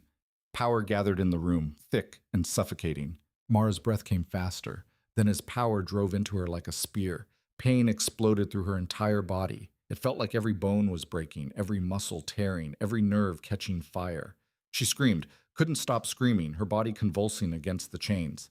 Stay with me! Aldrich's voice cut through the agony. Mara, stay with me! She couldn't. The pain was too much. She was drowning in it, her vision going white, her mind fragmenting. Then something moved inside her. something huge and furious that had been caged for 20 years. Her wolf slammed against the inside of her skin, demanding freedom, demanding blood. Mara felt her bones start to reshape, felt fur trying to burst through her flesh. The binding fought back, clamping down harder, trying to force the wolf back into its prison. The battle inside her was killing her. She could feel herself dying, torn apart by forces she couldn't control. "Let go!" Aldrich's hands gripped her face, forcing her to focus on him. "Stop fighting it. Let your wolf out." "I can't. It's too—" "You can. You're stronger than the binding. Let go and let it break." She didn't know how. The binding had been part of her for so long that releasing it felt like cutting out her own heart. But Aldrich's eyes were black with power, his wolf lending her strength, and she realized she wasn't alone in this. She stopped fighting, stopped trying to control the chaos inside her, and the binding shattered. Power flooded through her like a dam breaking, vast and wild and terrifying. Her wolf surged up, taking control, reshaping her body in an instant. The chain snapped like thread. She felt herself change, bones breaking and reforming, muscles rippling with new strength, senses exploding into clarity so sharp it hurt. When the transformation completed, she wasn't human anymore. She was massive, bigger than any wolf she'd ever seen, with fur the color of storm clouds and eyes that glowed silver in the dim light. Power radiated from her in waves that made the candles gutter and the air crackle. Marcus had his sword drawn, his face pale. Aldrich stood perfectly still, watching her, waiting to see what she would do. Mara's wolf wanted to kill, wanted to tear apart everything in sight, to make the world pay for the years of captivity. She could taste blood on her tongue, could hear hearts beating like drums, could feel the violence singing in her veins. But underneath the rage, she found something else. Control. Will. The same iron determination that had kept her alive through 3 years of mockery and betrayal. She looked at Aldrich, really looked at him, and saw his wolf looking back, black and ancient and powerful, equal to equal, mate to mate. She shifted back to human form, the transformation smooth and natural despite never having done it before. She knelt naked in the broken circle, chains scattered around her, her body humming with power. "Well," she said, her voice rough, "I guess we know it worked." Aldrich's laugh was relief and joy and something close to awe. He pulled her against him, wrapping her in his arms and a blanket Marcus silently provided. "You're magnificent," he whispered against her hair. "Absolutely magnificent." She felt magnificent, strong and whole and finally complete. Then the door slammed open and a guard stumbled in, his face white with panic. "Your Majesty, the Queen, she's called the council into emergency session. She's demanding your arrest for unlawful use of forbidden magic, and she's brought the royal guard to enforce it." Aldrich's arms tightened around Mara. "How many?" 50 men, fully armed. They're surrounding the tower." Mara pulled back to look at Aldrich's face. His expression was calm, but his eyes burned with fury. "They waited until you were vulnerable," he said quietly, "until you'd just gone through the breaking and couldn't fight back effectively. Sorella's been planning this. Can they actually arrest you? If the council votes for it, yes, and Sorella has had years to buy their loyalty." His jaw clenched. "She's staging a coup, using the binding breaking as an excuse to remove me and put Kaelin on the throne." "Then we fight," Mara said. "You just broke a 20-year binding. You're not ready for combat." She stood, letting the blanket fall, and felt her wolf rise inside her, eager, powerful, ready. "I've never been more ready in my life. They want to arrest you for giving me back my power? Let's show them exactly what that power looks like." Aldrich stared at her, and slowly his smile turned savage. "Marcus, get the lady some armor. We're going to make a statement." As Marcus rushed to obey, Mara felt her wolf settle inside her like a second heartbeat, strong, fierce, and finally free. The nobles wanted war? Fine. They'd get a war, but it wouldn't be the one they expected. It would be the one they deserved. The armor Marcus brought was simple but effective. Black leather reinforced with steel plates, designed for movement rather than ceremony. Mara dressed quickly, her new wolf senses making every texture sharp, every sound crystal clear. She could hear the guards gathering outside the tower, smell their nervous sweat, feel the vibration of their footsteps through the stone floor. 50 men, she said, buckling the last strap. You faced worse odds. Aldrich was strapping on his own armor, his movements efficient and practiced. Not with someone I care about in the line of fire. I can handle myself now. I know. That's what terrifies me. He crossed to her, cupping her face in his hands. Stay close to me. Your wolf is strong, but you haven't learned control yet. If you shift in the middle of combat, you might not be able to shift back. She nodded, though part of her wanted to test those limits immediately. Her wolf was hungry for violence, eager to prove itself after 20 years of imprisonment. She could feel it pacing inside her, barely contained. Marcus cleared his throat.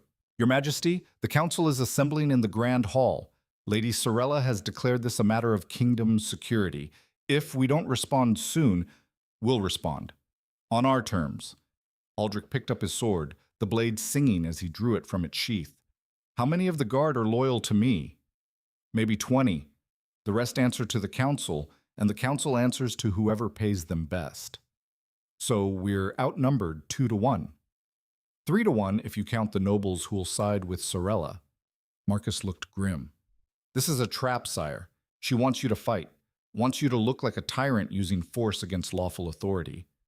Then we won't give her what she wants. Aldrich's eyes met Mara's. We'll give her something she didn't prepare for. They descended the tower stairs in silence, their footsteps echoing off stone. Mara's senses were overwhelmed. She could smell old blood in the walls, hear conversations happening 3 floors away, feel the temperature shift as they moved through different parts of the castle. It was intoxicating and terrifying at the same time. The guards were waiting at the base of the tower, 50 men in the Queen's colors with weapons drawn.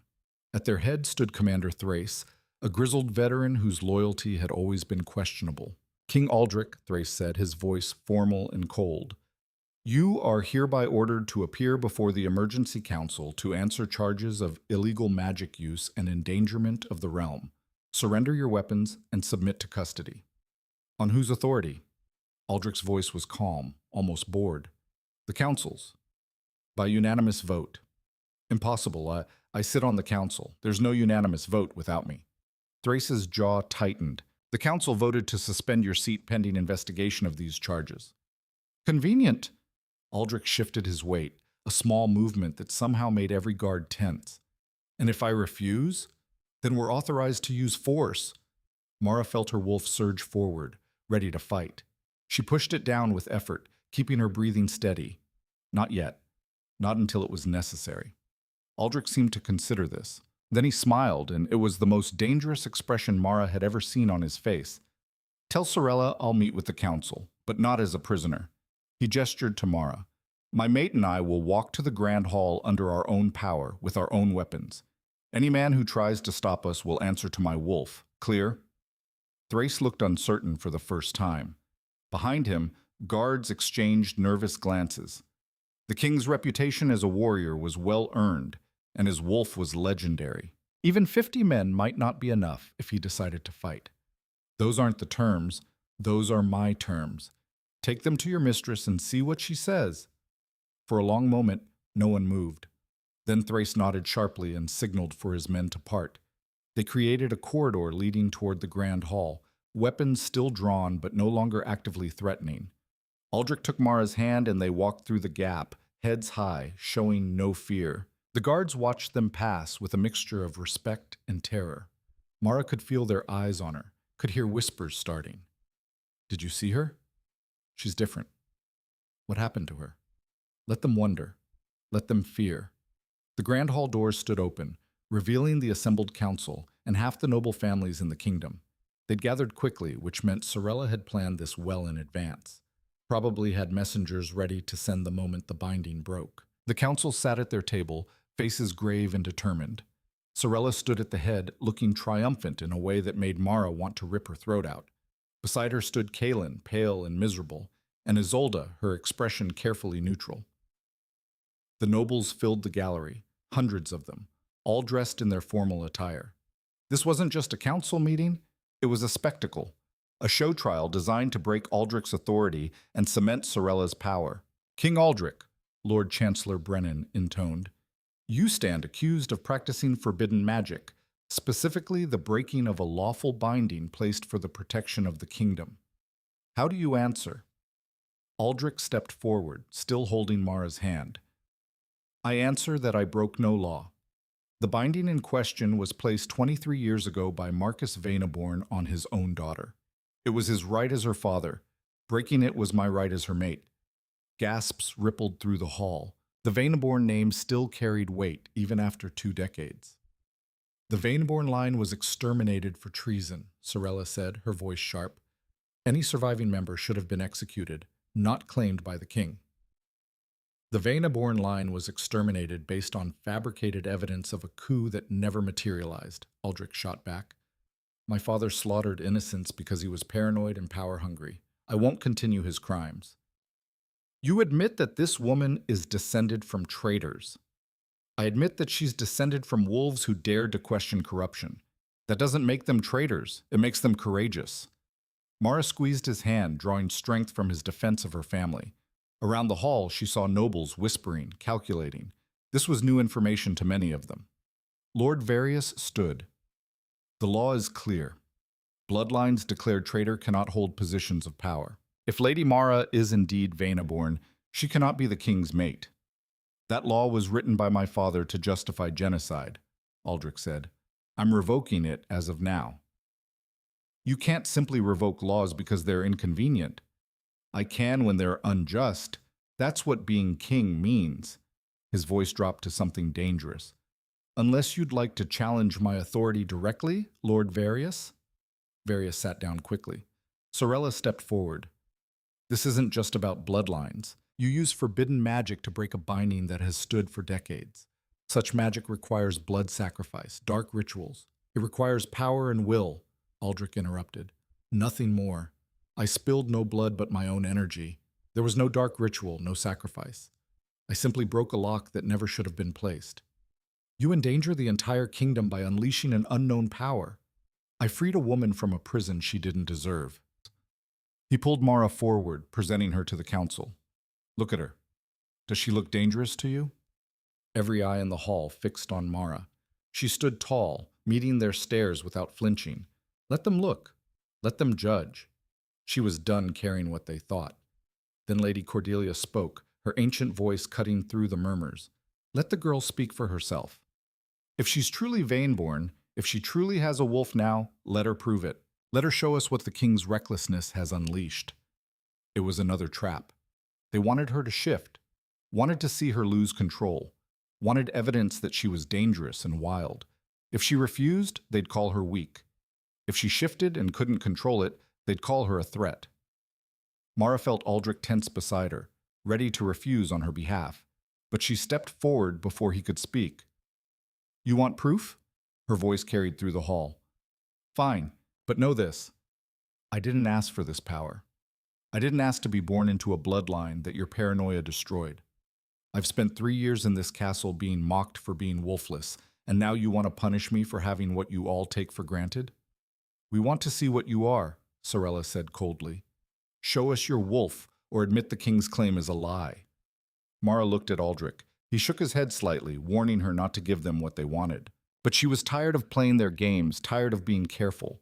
She reached for her wolf, and it came instantly, eagerly. The shift was effortless this time, her body knowing exactly what to do. Bones realigned, muscles reformed, fur erupted across her skin. The transformation took seconds. When it was complete, she stood on 4 legs in the center of the grand hall, easily twice the size of a normal wolf. Her fur was silver gray, her eyes glowing with power that made the nearest nobles stumble backward. She could feel the weight of her presence pressing against everyone in the room, forcing them to acknowledge what she was. Silence. Absolute, terrified silence. Then Lord Brennan spoke, his voice shaking. That's an alpha wolf. Pure bloodline. I haven't seen power like that since the Veneborn line, Lady Cordelia finished, and for the first time there was something like respect in her voice. The girl is legitimate. Mara shifted back to human form, the change smooth and controlled. She stood naked for a moment before Aldrich wrapped his cloak around her shoulders, his face fierce with pride. Any other questions about my mate's qualifications? He asked quietly. No one answered. Sorella's face had gone white, then red. This changes nothing. The law is what I say it is. Aldrich's voice carried the weight of command that made everyone in the room straighten instinctively. I am your king, not because of bloodline or tradition, but because I'm strong enough to hold this throne against anyone who challenges me. If you doubt that, step forward now. No one moved. Mara Vane is my chosen mate. She is Vane-born by blood and Alpha by nature. She will sit on this council. She will stand beside me. And anyone who objects can either challenge me directly or learn to live with disappointment. The council, Brennan started, the council serves at my pleasure. Remember that. Aldrich's eyes swept the room. Now, was there anything else, or can we stop this theatrical nonsense and get back to actually running the kingdom? Sorella looked like she wanted to argue, but even she recognized when she'd lost. The display of Mara's power had shifted everything. An alpha wolf couldn't be dismissed as a nobody. Vane-born blood, however tainted by history, carried too much weight to ignore.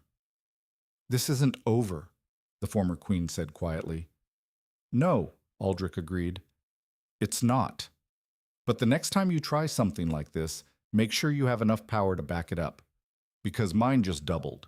He took Mara's hand and led her out of the hall. Behind them, chaos erupted. Nobles arguing, council members shouting, the careful order of the court dissolving into panic and recalculation.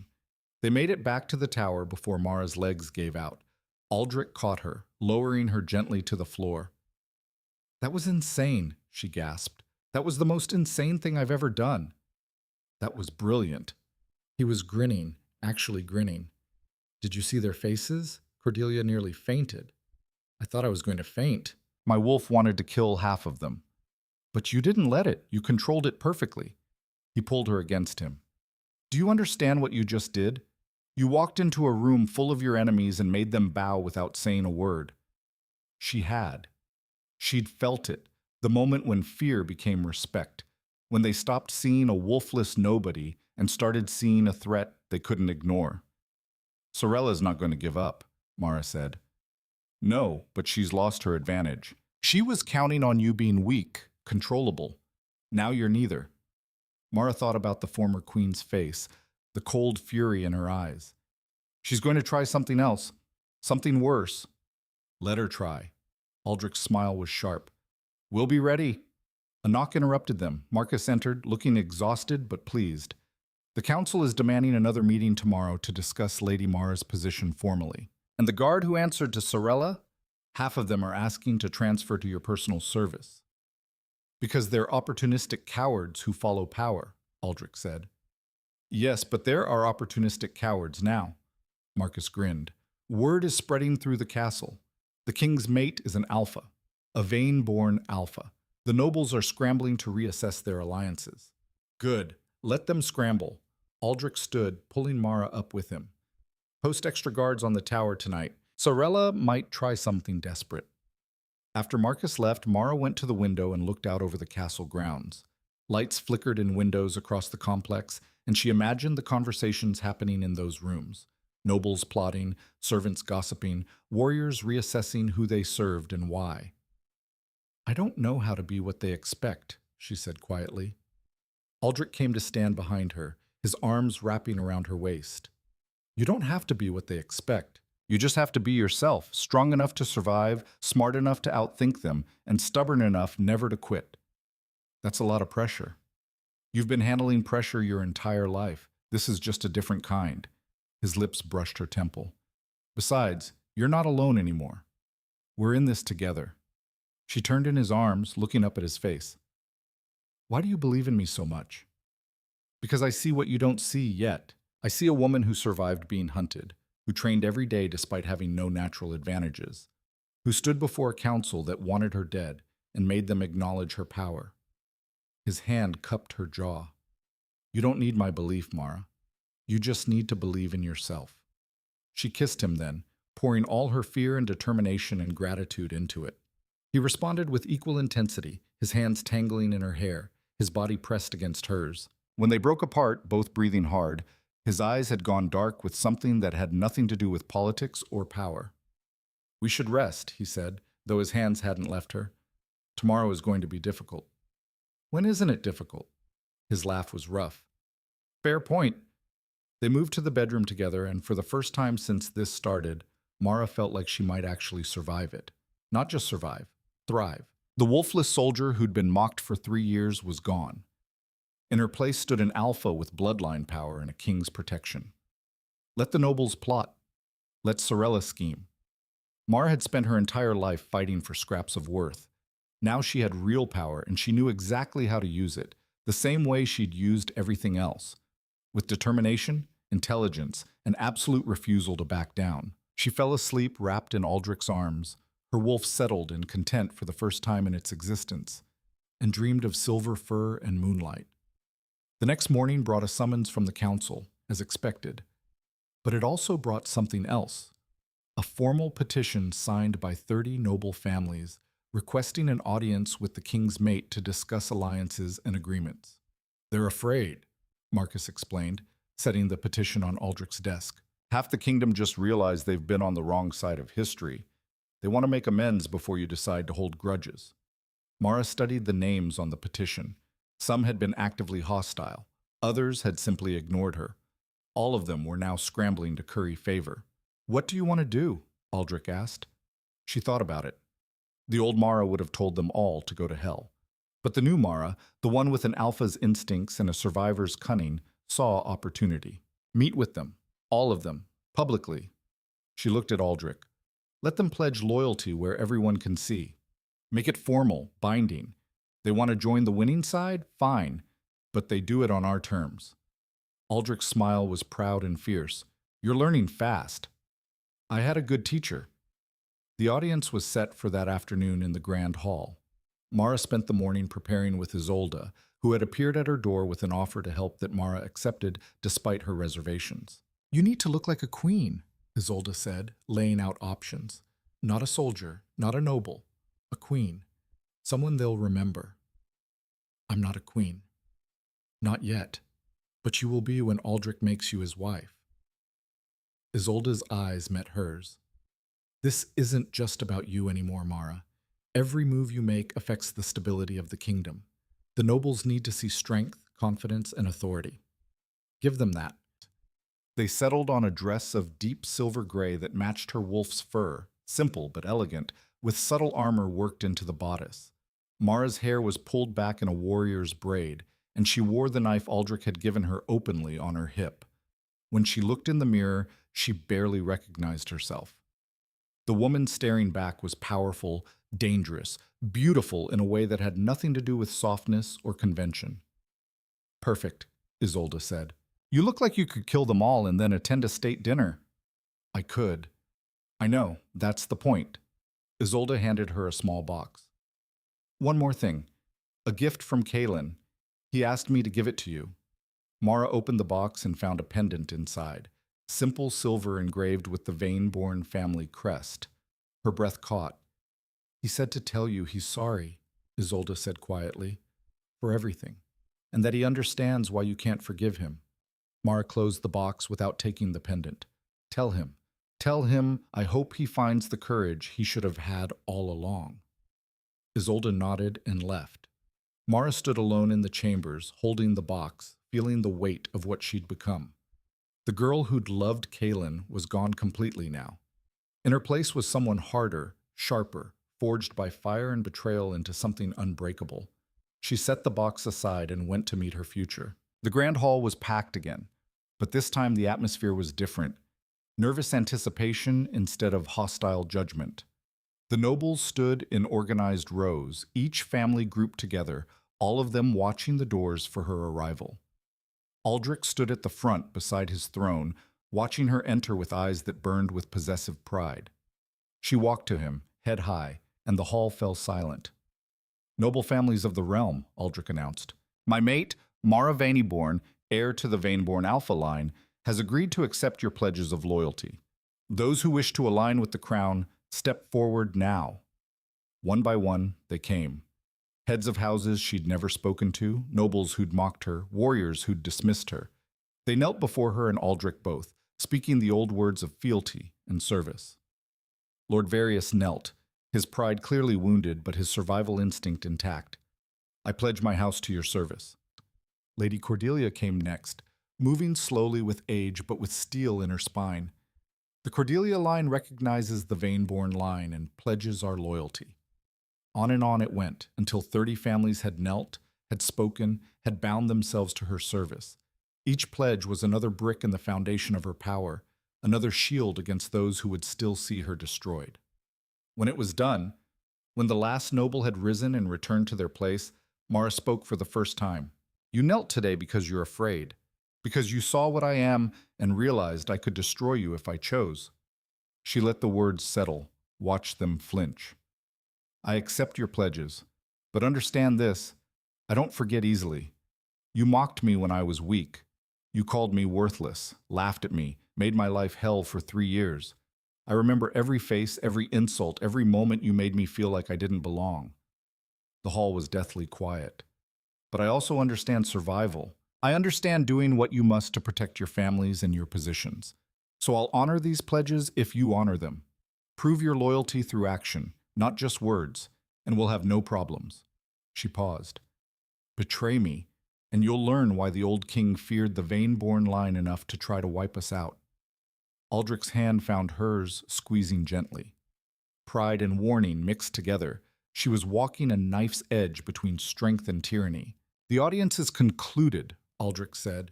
Return to your houses. Remember what was pledged here today. They filed out in silence, subdued and thoughtful. When the last of them had gone, Mara let out a breath she didn't know she'd been holding. Too much? She asked. Perfect. Aldrich pulled her against him. You gave them respect while reminding them you're not to be trifled with. That's exactly the balance you need. Marcus approached, grinning widely. My lady, that was magnificent. I've never seen the noble houses so thoroughly cowed. They'll recover their nerve eventually, Mara said. Probably. But by then you'll be even stronger. He bowed slightly. If I may say, you're proving to be exactly what this kingdom needed, someone who understands both strength and restraint. After he left, Mara and Aldrich stood alone in the grand hall. Sunlight streamed through the stained glass windows, painting them in colors, red and gold and deep blue. A week ago I was nobody, Mara said softly. Now I have noble families pledging loyalty. How did this happen? You stopped letting other people define your worth. Aldrich turned her to face him. You're not nobody, Mara. You never were. You were just waiting for the right moment to show everyone what you'd been all along. She looked up at him, this king who'd risked everything to free her wolf, to give her back what had been stolen. Thank you for seeing me when no one else did. Thank you for being worth seeing. He kissed her gently, a promise and a claim wrapped together. Come on, we have a kingdom to run, and I suspect Sorella is already planning her next move. Let her plan, Mara said, feeling her wolf stir with anticipation. We'll be ready. They walked out of the grand hall together, the king and his alpha mate, leaving behind the old order and stepping into something new. Outside, the castle was changing, guards switching allegiances, servants whispering with respect instead of scorn, the entire power structure realigning around a woman who'd been invisible a week ago. Mara felt the shift like tectonic plates moving beneath her feet. The fight wasn't over. Sorella was still out there, still dangerous, still plotting. But the balance had shifted. The wolfless soldier had become an alpha queen, and she was just getting started. The attack came 3 nights later, in the darkest hours before dawn, when the castle slept and the guards were at their weariest. Mara's wolf woke her before the intruders reached the tower. She sat up in bed, every sense screaming danger, and reached for Aldrich. He was already awake, his eyes black in the darkness, his wolf as alert as hers. How many? He whispered. She listened, sorting through the sounds of the sleeping castle. Footsteps, breathing, the scrape of metal on stone. 8, maybe 10, coming up the south stairwell. Professionals. He was already moving, pulling on clothes, strapping weapons to his body. They killed the guards on that level. I can smell the blood. Mara dressed just as quickly, her heart pounding but her hands steady.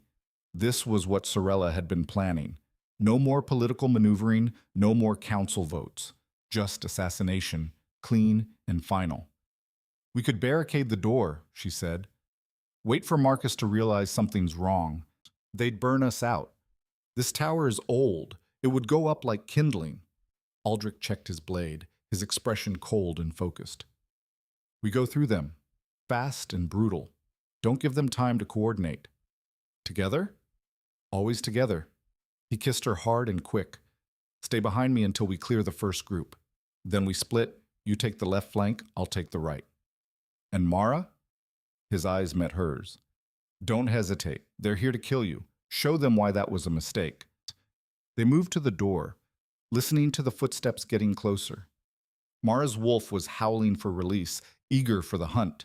She held it back with effort. Shifting in the confined space of the stairwell would be tactical suicide. The door burst open. 3 men rushed through, blades already swinging.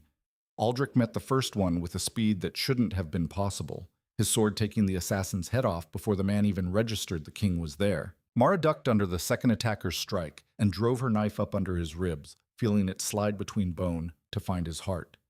The third man hesitated just for a second, seeing his companions drop so quickly. That second cost him his life. Aldrich's blade took him through the throat. Go! Aldrich shoved her toward the stairwell. More coming! They hit the stairs running.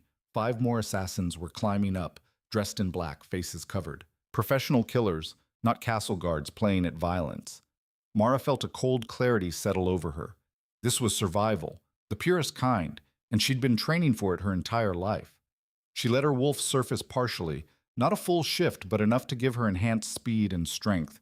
Her vision sharpened, her reflexes quickened. The first assassin she reached didn't even see her move. She was past his guard and opening his throat before he could bring his weapon to bear. Aldrich fought like a demon beside her, his sword a blur of lethal precision. He didn't waste movement, didn't show off. Every strike was designed to kill, nothing more. 2 assassins fell to his blade in as many seconds. The remaining 3 tried to retreat, realizing they'd badly underestimated their targets. Mara caught one from behind, her knife finding the gap between his shoulder blades. He went down screaming. Then it was over. 8 bodies on the stairs, blood running down the stone in dark rivers. Mara stood in the carnage, breathing hard, her wolf satisfied and still hungry for more. Aldrich grabbed her arm. We need to move. This was a distraction. What? 8 assassins sent to kill us, making enough noise to wake the castle? This was meant to draw attention here while something else happens. His face was grim. Sorella's not stupid enough to think 8 men could take us both. She wanted us focused on defending ourselves while she made her real move. Understanding hit like a physical blow. The council. She's going to force a vote while we're occupied. Worse. She's going to declare Kaelin king, claim I've been compromised by dark magic and need to be removed for the kingdom's safety. He was already running down the stairs, stepping over bodies. If she gets enough council members to agree before we can stop her, she'll have legal grounds to arrest us both. They burst out of the tower into chaos. Half the castle was awake now, servants screaming, guards running in confused patterns. In the distance, Mara could see lights blazing in the council chambers. Marcus! Aldrich's voice carried like a whip crack. His captain appeared from the confusion, sword drawn, surrounded by loyal guards. Get to the council chamber. Don't let anyone leave until we get there.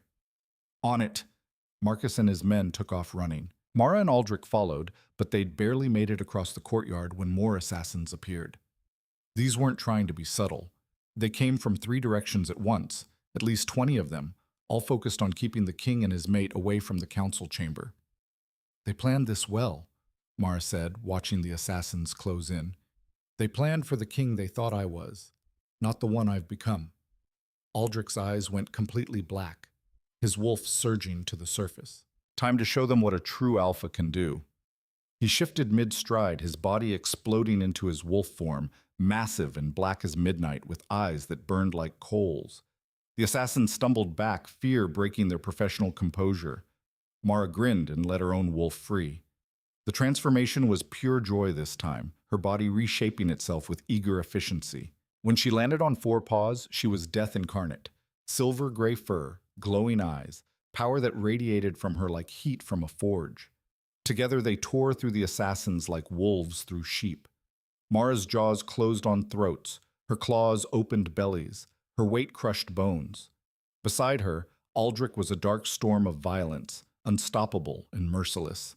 The assassins tried to fight back, but steel was useless against wolves of their caliber. In less than a minute, it was over. Bodies littered the courtyard. The few assassins still alive were running, broken and terrified. Mara shifted back to human form, not bothering with the fact that she was naked and covered in blood. Aldrich shifted beside her, equally unconcerned. They stood in the carnage, breathing hard, and she saw respect in his eyes. "You're magnificent when you hunt," he said. "So are you." She grabbed his hand. "Come on, Sorella's still moving."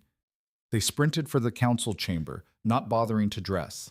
Let the nobles see exactly what they were dealing with. Let them understand that titles and politics meant nothing in the face of primal power. The council chamber doors were barred from inside. Marcus and his men stood outside, weapons drawn, facing down another group of guards loyal to Sorella. "They declared the king unfit to rule 5 minutes ago," Marcus reported. "Claimed he's been corrupted by Vayna-born magic. They're about to crown Kaelin." "Break the door," Aldrich ordered. "My lord, that's... break it, now." It took 4 guards with a battering ram, but the door splintered and gave way. Aldrich and Mara walked through the wreckage into a scene of barely controlled chaos. The council was assembled, along with every major noble in the castle. Kaelin stood at the front, looking sick and miserable, with a crown in Sorella's hands hovering over his head. The former queen's face went white when she saw them enter. "This council is closed," Lord Brennan said, though his voice shook. "You have been declared unfit to..." "Unfit?" Aldrich's voice cut through the chamber like a blade. He walked forward, naked and bloody, and every noble in the room shrank back. "You declare me unfit, while assassins loyal to Sorella murder my guards and try to kill me in my own castle?" Interesting timing. "We know nothing about assassins," Sorella said, but her eyes betrayed her. "Liar." Mara stepped forward, just as naked and just as bloody, and watched the noble's eyes widen. 28 assassins attacked us tonight. All of them professionals. All of them coordinated to happen at the exact moment you called this emergency session. You planned this, Sorella. Badly. The girl is delusional. I'm an alpha wolf who can smell lies and you reek of them. Mara moved closer to the former queen, letting her wolf show in her eyes. You've been planning this since the claiming ceremony. Using Kaelin as your puppet, gathering loyal nobles, waiting for the right moment to strike. But you made one critical mistake. And what's that? You thought we were weak. Mara's smile was all teeth. You thought the king would fall to a handful of assassins. You thought I was still the scared girl begging for scraps. You were wrong on both counts. Sorella's hand trembled on the crown. The council has voted. The decision is made. Kaelin is king now, and you two are traitors to the realm. Show me the vote, Aldrich demanded. Brennan held up a document. 6 votes in favor of removing you, 4 against, 2 abstaining. The majority rules. 4 votes. Aldrich's eyes swept the council table. Brennan, Cordelia, Various, and who else voted against? Cordelia stood slowly. I did, Your Majesty. And Lord Theron, Lady Marissa, and Commander Ravik. We saw no legal grounds for this action. Because there are none, Aldrich said. This is a coup dressed up as legal procedure, and I won't allow it. You have no choice, Sorella said, her voice gaining confidence. The law is clear. A majority vote of the council can remove a king who has been corrupted by dark magic or declared unfit to rule. The crown passes to the heir, and Kaelin refuses it. Every head turned to Kaelin. The prince stood pale and shaking, but his voice was firm. He reached up and pushed the crown away from his head. I refuse the crown, he said again. My father is fit to rule. This vote is based on lies and manipulation. I won't be part of it. Sorella grabbed his arm. You don't know what you're saying. I know exactly what I'm saying. Kaelin pulled free of her grip. You've been using me, Mother, using my guilt and weakness to fuel your revenge. But I'm done being your weapon. He looked at Mara, and there was genuine regret in his eyes. I'm sorry for all of it. You deserved better than what I gave you. Mara nodded slowly. It wasn't forgiveness, not yet, but it was acknowledgement. This is treason, Sorella hissed at her son. You're refusing your rightful place. There's nothing rightful about it, Kaelin said. Father, I pledge my loyalty to you and to your mate, if you'll still have it. Aldrich studied his son for a long moment. Then he nodded. I'll have it, on the condition that you never let anyone control you like this again. I won't, I swear it. Sorella looked around wildly, seeing her careful plans crumbling. The vote still stands. The council has spoken. Actually, Lady Cordelia said, rising to her full height despite her age, I move to invalidate the vote based on evidence of coercion and conspiracy. Lord Brennan, you called this session in the middle of the night during an active attack on the king. That suggests coordination with hostile forces. I demand an investigation. Seconded, Lord Various said, standing as well. And I move to censure any council member found to have been working with the assassins. This is absurd.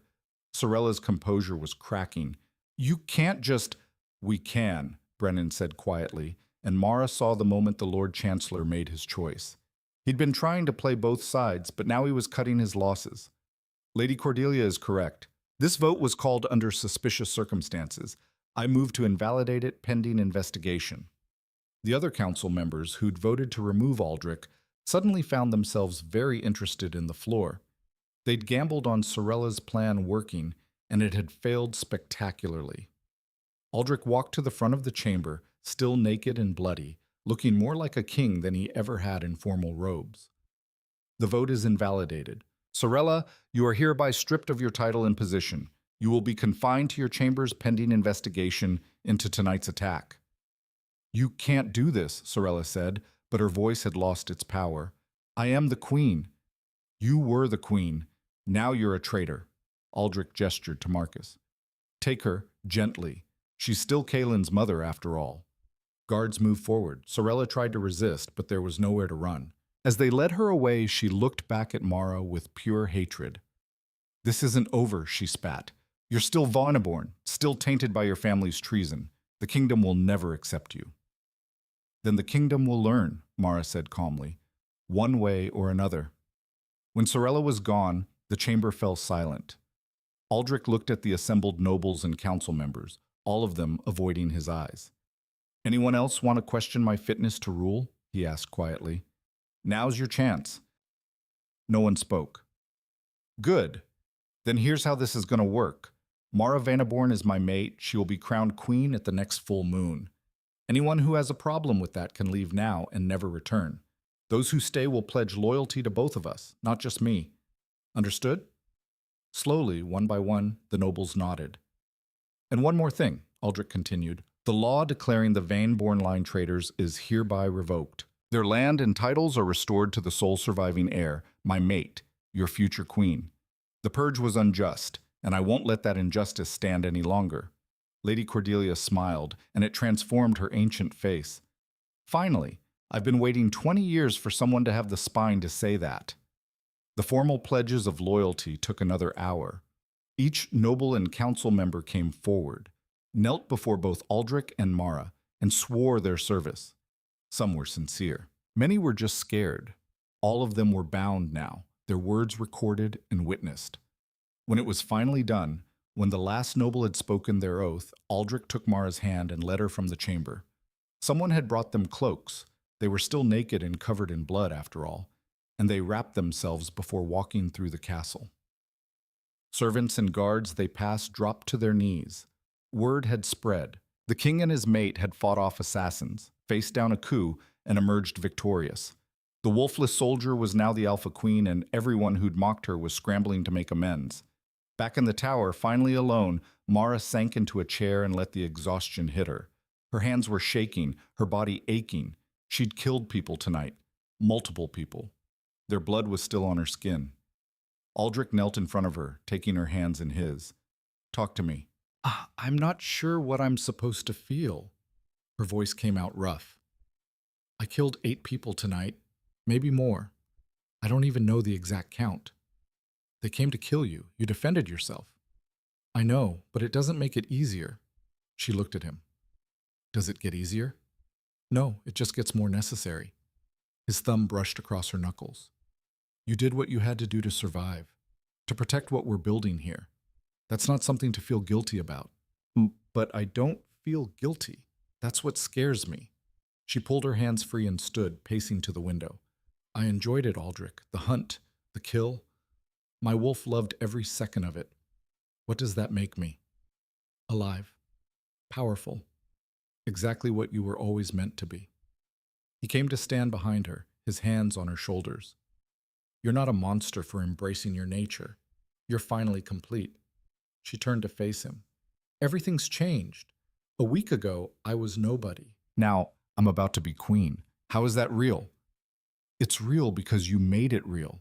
Because you refused to stay broken, refused to accept what they tried to make you. He cupped her face in his hands. You earned this, Mara. Every bit of it. Not because I claimed you, but because you claimed yourself. Tears burned in her eyes, and she let them fall. All the fear, the pain, the years of struggling to prove she had worth, it all came pouring out. Aldrich held her through it, solid and warm and utterly certain. When the tears finally stopped, she felt lighter, clean in a way that had nothing to do with washing off blood. What happens now? She asked. Now we rebuild. We root out Sorella's remaining allies, strengthen the council, prepare for your coronation. He smiled. And we figure out how to rule a kingdom that's never had an alpha pair on the throne before. Think we can do it? I know we can. He kissed her forehead. Come on, let's get cleaned up. Dawn's coming, and we have work to do. The next few weeks passed in a blur of activity. Sorella was tried and found guilty of conspiracy to commit regicide. She was exiled to a remote estate in the Northern Territories, stripped of all titles and power. Kaelin took over many of her former duties, proving surprisingly capable when he wasn't being manipulated. The council restructured itself. Several members who'd supported the coup were replaced with nobles who'd proven their loyalty. Lady Cordelia became the new Lord Chancellor, her age and experience lending stability to the transition. Mara spent hours every day learning governance, law, diplomacy, all the things she'd never been taught because no one thought she'd need them. It was exhausting and frustrating, and she loved every minute of it. This was power of a different kind, and she was determined to master it. The nobles who'd pledged loyalty proved themselves in various ways. Some brought trade agreements, others military support. Lord Various surprised everyone by becoming one of Mara's strongest advocates, using his influence in the Northern Territories to quash remaining resistance to her rule. I backed the wrong wolf, he told her one afternoon during a council meeting. I won't make that mistake again. Isolde became an unexpected ally as well. She and Kaelin had quietly dissolved their engagement by mutual agreement, and she'd gone back to managing her family's estates. But she stayed in the capital, attending court regularly, offering advice when Mara needed it. You're not what I expected, Isolde said one evening over wine. What did you expect? Someone vengeful, someone who'd use her new power to destroy everyone who'd wronged her. Isolde studied her glass. But you're not interested in revenge. You're interested in building something better. Revenge is a waste of time, Mara said. I'd rather focus on the future. The full moon came, bringing with it the coronation ceremony. The grand hall was packed with nobles from every corner of the kingdom, all of them dressed in their finest, all of them watching to see if the Alpha Queen would truly take her place. Mara wore silver and gray, colors of her wolf, with the vein-born crest embroidered in black across her chest. Her hair was loose, falling in dark waves down her back. She wore no jewelry except for a simple silver circlet, a crown, but not the elaborate thing queens usually wore. This was a warrior's crown, and she wore it like armor. Aldrich stood beside her in black and silver, his own crown gleaming in the candlelight. They'd made modifications to the ceremony, turning it from a singular coronation into a joining, 2 alphas, 2 rulers, equal in power and authority. The high priest spoke the words, ancient and formal. Mara barely heard them. She was too focused on the faces in the crowd, seeing respect where there'd once been contempt, seeing fear where there'd once been mockery. Do you, Mara Vainaborn, accept the crown and all its responsibilities? The priest asked. I do. Do you swear to rule with wisdom, strength, and justice? I swear it. Do you pledge yourself to the kingdom and its people to defend them with your life if necessary? I pledge it. Her voice carried through the hall. I am Vainaborn by blood, Alpha by nature, and Queen by choice. Anyone who doubts my commitment to this kingdom can challenge me directly. Otherwise, get used to seeing me on this throne. A ripple of shocked laughter went through the crowd. It wasn't the traditional response, but nothing about Mara had ever been traditional. Aldrich grinned and took her hand. I pledge myself to you, my mate and my equal. Where you lead, I'll follow. Where you need support, Braiki, I'll provide it. Where you need someone to watch your back, I'll be there. And I pledge myself to you, Mara said, turning to face him. Where you need strength, I'll give it. Where you need honesty, I'll provide it. Where you need someone to tell you when you're being an idiot, I'll definitely be there. More laughter, warmer this time. The priest looked slightly scandalized, but continued. Then by the authority vested in me and witnessed by this assembly, I declare you king and queen, joint rulers of this realm. May your reign be long and prosperous. The hall erupted in cheers. It wasn't the uncertain, polite applause Mara had expected. It was genuine celebration, loud and raucous. The nobles had made their choice, and they were committing to it. Aldrich pulled her close and kissed her, and the cheers got louder. When they broke apart, he was smiling in a way she'd never seen before, completely open, completely happy. Ready to rule a kingdom, Queen Mara? Ready to try, King Aldrich. They walked through the hall together, hand in hand, while nobles bowed and servants threw flower petals. Outside the castle, bells were ringing, announcing the coronation to the entire city. Mara could hear people cheering in the streets, celebrating the new queen they'd heard so much about. That night, after the formal celebrations, after the endless stream of well-wishers and sycophants, Mara stood alone on the tower balcony and looked out over the kingdom. Her kingdom now, hers and Aldrich's. She thought about the girl she'd been a month ago, desperate, mocked, clinging to false hope. That girl was gone completely. In her place stood a queen with alpha blood, a mate who'd risked everything for her, and a kingdom that had finally learned to see her worth. Thinking deep thoughts? Aldrich joined her on the balcony, wrapping his arms around her from behind. Thinking about how far I've come, how different everything is. Any regrets? She thought about it honestly. No, not even about Kaelin. If he'd chosen me that night, I never would have become this. I would have stayed small, grateful, just to be tolerated. This way, she gestured to the city below. This way I get to be everything I was meant to be. You would have found your way eventually. You're too stubborn to stay broken. Maybe, but this was faster. She turned in his arms. Thank you for seeing what I couldn't see, for believing when I'd given up. Thank you for being brave enough to accept what I offered. It would have been easier to refuse, to stay safe in your suffering. You chose the harder path. They stood in silence, watching the city celebrate. Somewhere down there, people who'd never met her were drinking to her health, telling stories about the wolfless soldier who became an alpha queen. The story would grow and change over time, becoming legend, becoming myth. But Mara would always remember the truth, that she'd survived through determination, intelligence, and absolute refusal to accept what others tried to make her. That she'd faced down a kingdom's contempt and emerged victorious, not because of magic or destiny, but because she'd simply refused to quit. What do you think happens next? She asked. Next, we actually have to govern, deal with trade disputes, manage the territories, handle all the boring administrative work that comes with ruling. Aldrich grinned. Think you can handle bureaucracy after assassins and coups? I survived 3 years of mockery. I can survive paperwork. That's my queen. He kissed her temple. Come to bed. Tomorrow starts the real work. They went inside together, leaving the celebration behind. In the bedroom, away from the crown and the politics and the weight of expectation, they were just themselves, two wolves who'd found each other against impossible odds, two survivors who'd chosen to build something new instead of staying broken. Mara fell asleep wrapped in Aldrich's arms, her wolf content and settled, her heart finally at peace. She'd started this journey as nobody. She was ending it as a queen, but more importantly, she was ending it as herself, strong, fierce, and finally, free. The next morning brought the first real challenge of her reign. A delegation from the southern territories arrived, demanding audience with the new queen. They had grievances about land rights, tax disputes, a dozen small problems that had been ignored for years. Mara met them in the council chamber, wearing her crown and her most intimidating expression.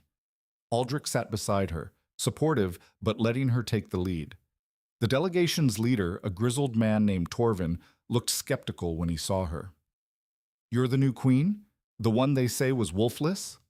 "Was," Mara confirmed. "Now I'm the alpha who rules this kingdom alongside the king. Do you have a problem with that?" Torvin studied her, then slowly smiled. "No problem. Just wanted to make sure the stories were true. You really fought off 20 assassins naked and covered in blood?" 28, actually. And yes, his laugh was genuine. "Well then, I think we can do business. The South has been ignored too long. We need infrastructure, protection from raiders, fair taxation. Can you deliver that?" "I can try, but I'll need your cooperation, not your resistance." They spent the next 3 hours negotiating, arguing, hammering out agreements that would benefit both the Crown and the Southern Territories. It was exhausting, detailed work, but Mara found she had a talent for it. She understood what it was like to be overlooked, to fight for scraps. She could relate to these people in a way no other ruler had. By the end, Torvin was pledging the South's loyalty and inviting her to visit their capital. "You're not what I expected from royalty," he said as he prepared to leave. "Good. I'm not trying to be what anyone expects." After the delegation left, Aldrich pulled her close. "You were incredible. You handled them perfectly. It was easier than I thought it would be. They just wanted to be heard, to matter. Exactly what you wanted all those years." He smiled. "You're going to be a great queen, Mara." She looked around the council chamber, at the throne that was now hers, at the kingdom spread out beyond the windows. "We're going to be great rulers. Together." "Together," he agreed. And as they walked out of the chamber to face whatever came next, Mara felt something she'd never felt before. Complete certainty that she was exactly where she belonged. Not because someone had chosen her, but because she'd chosen herself. The wolfless soldier had become an alpha queen. The unwanted warrior had found her throne, and the kingdom would never be the same.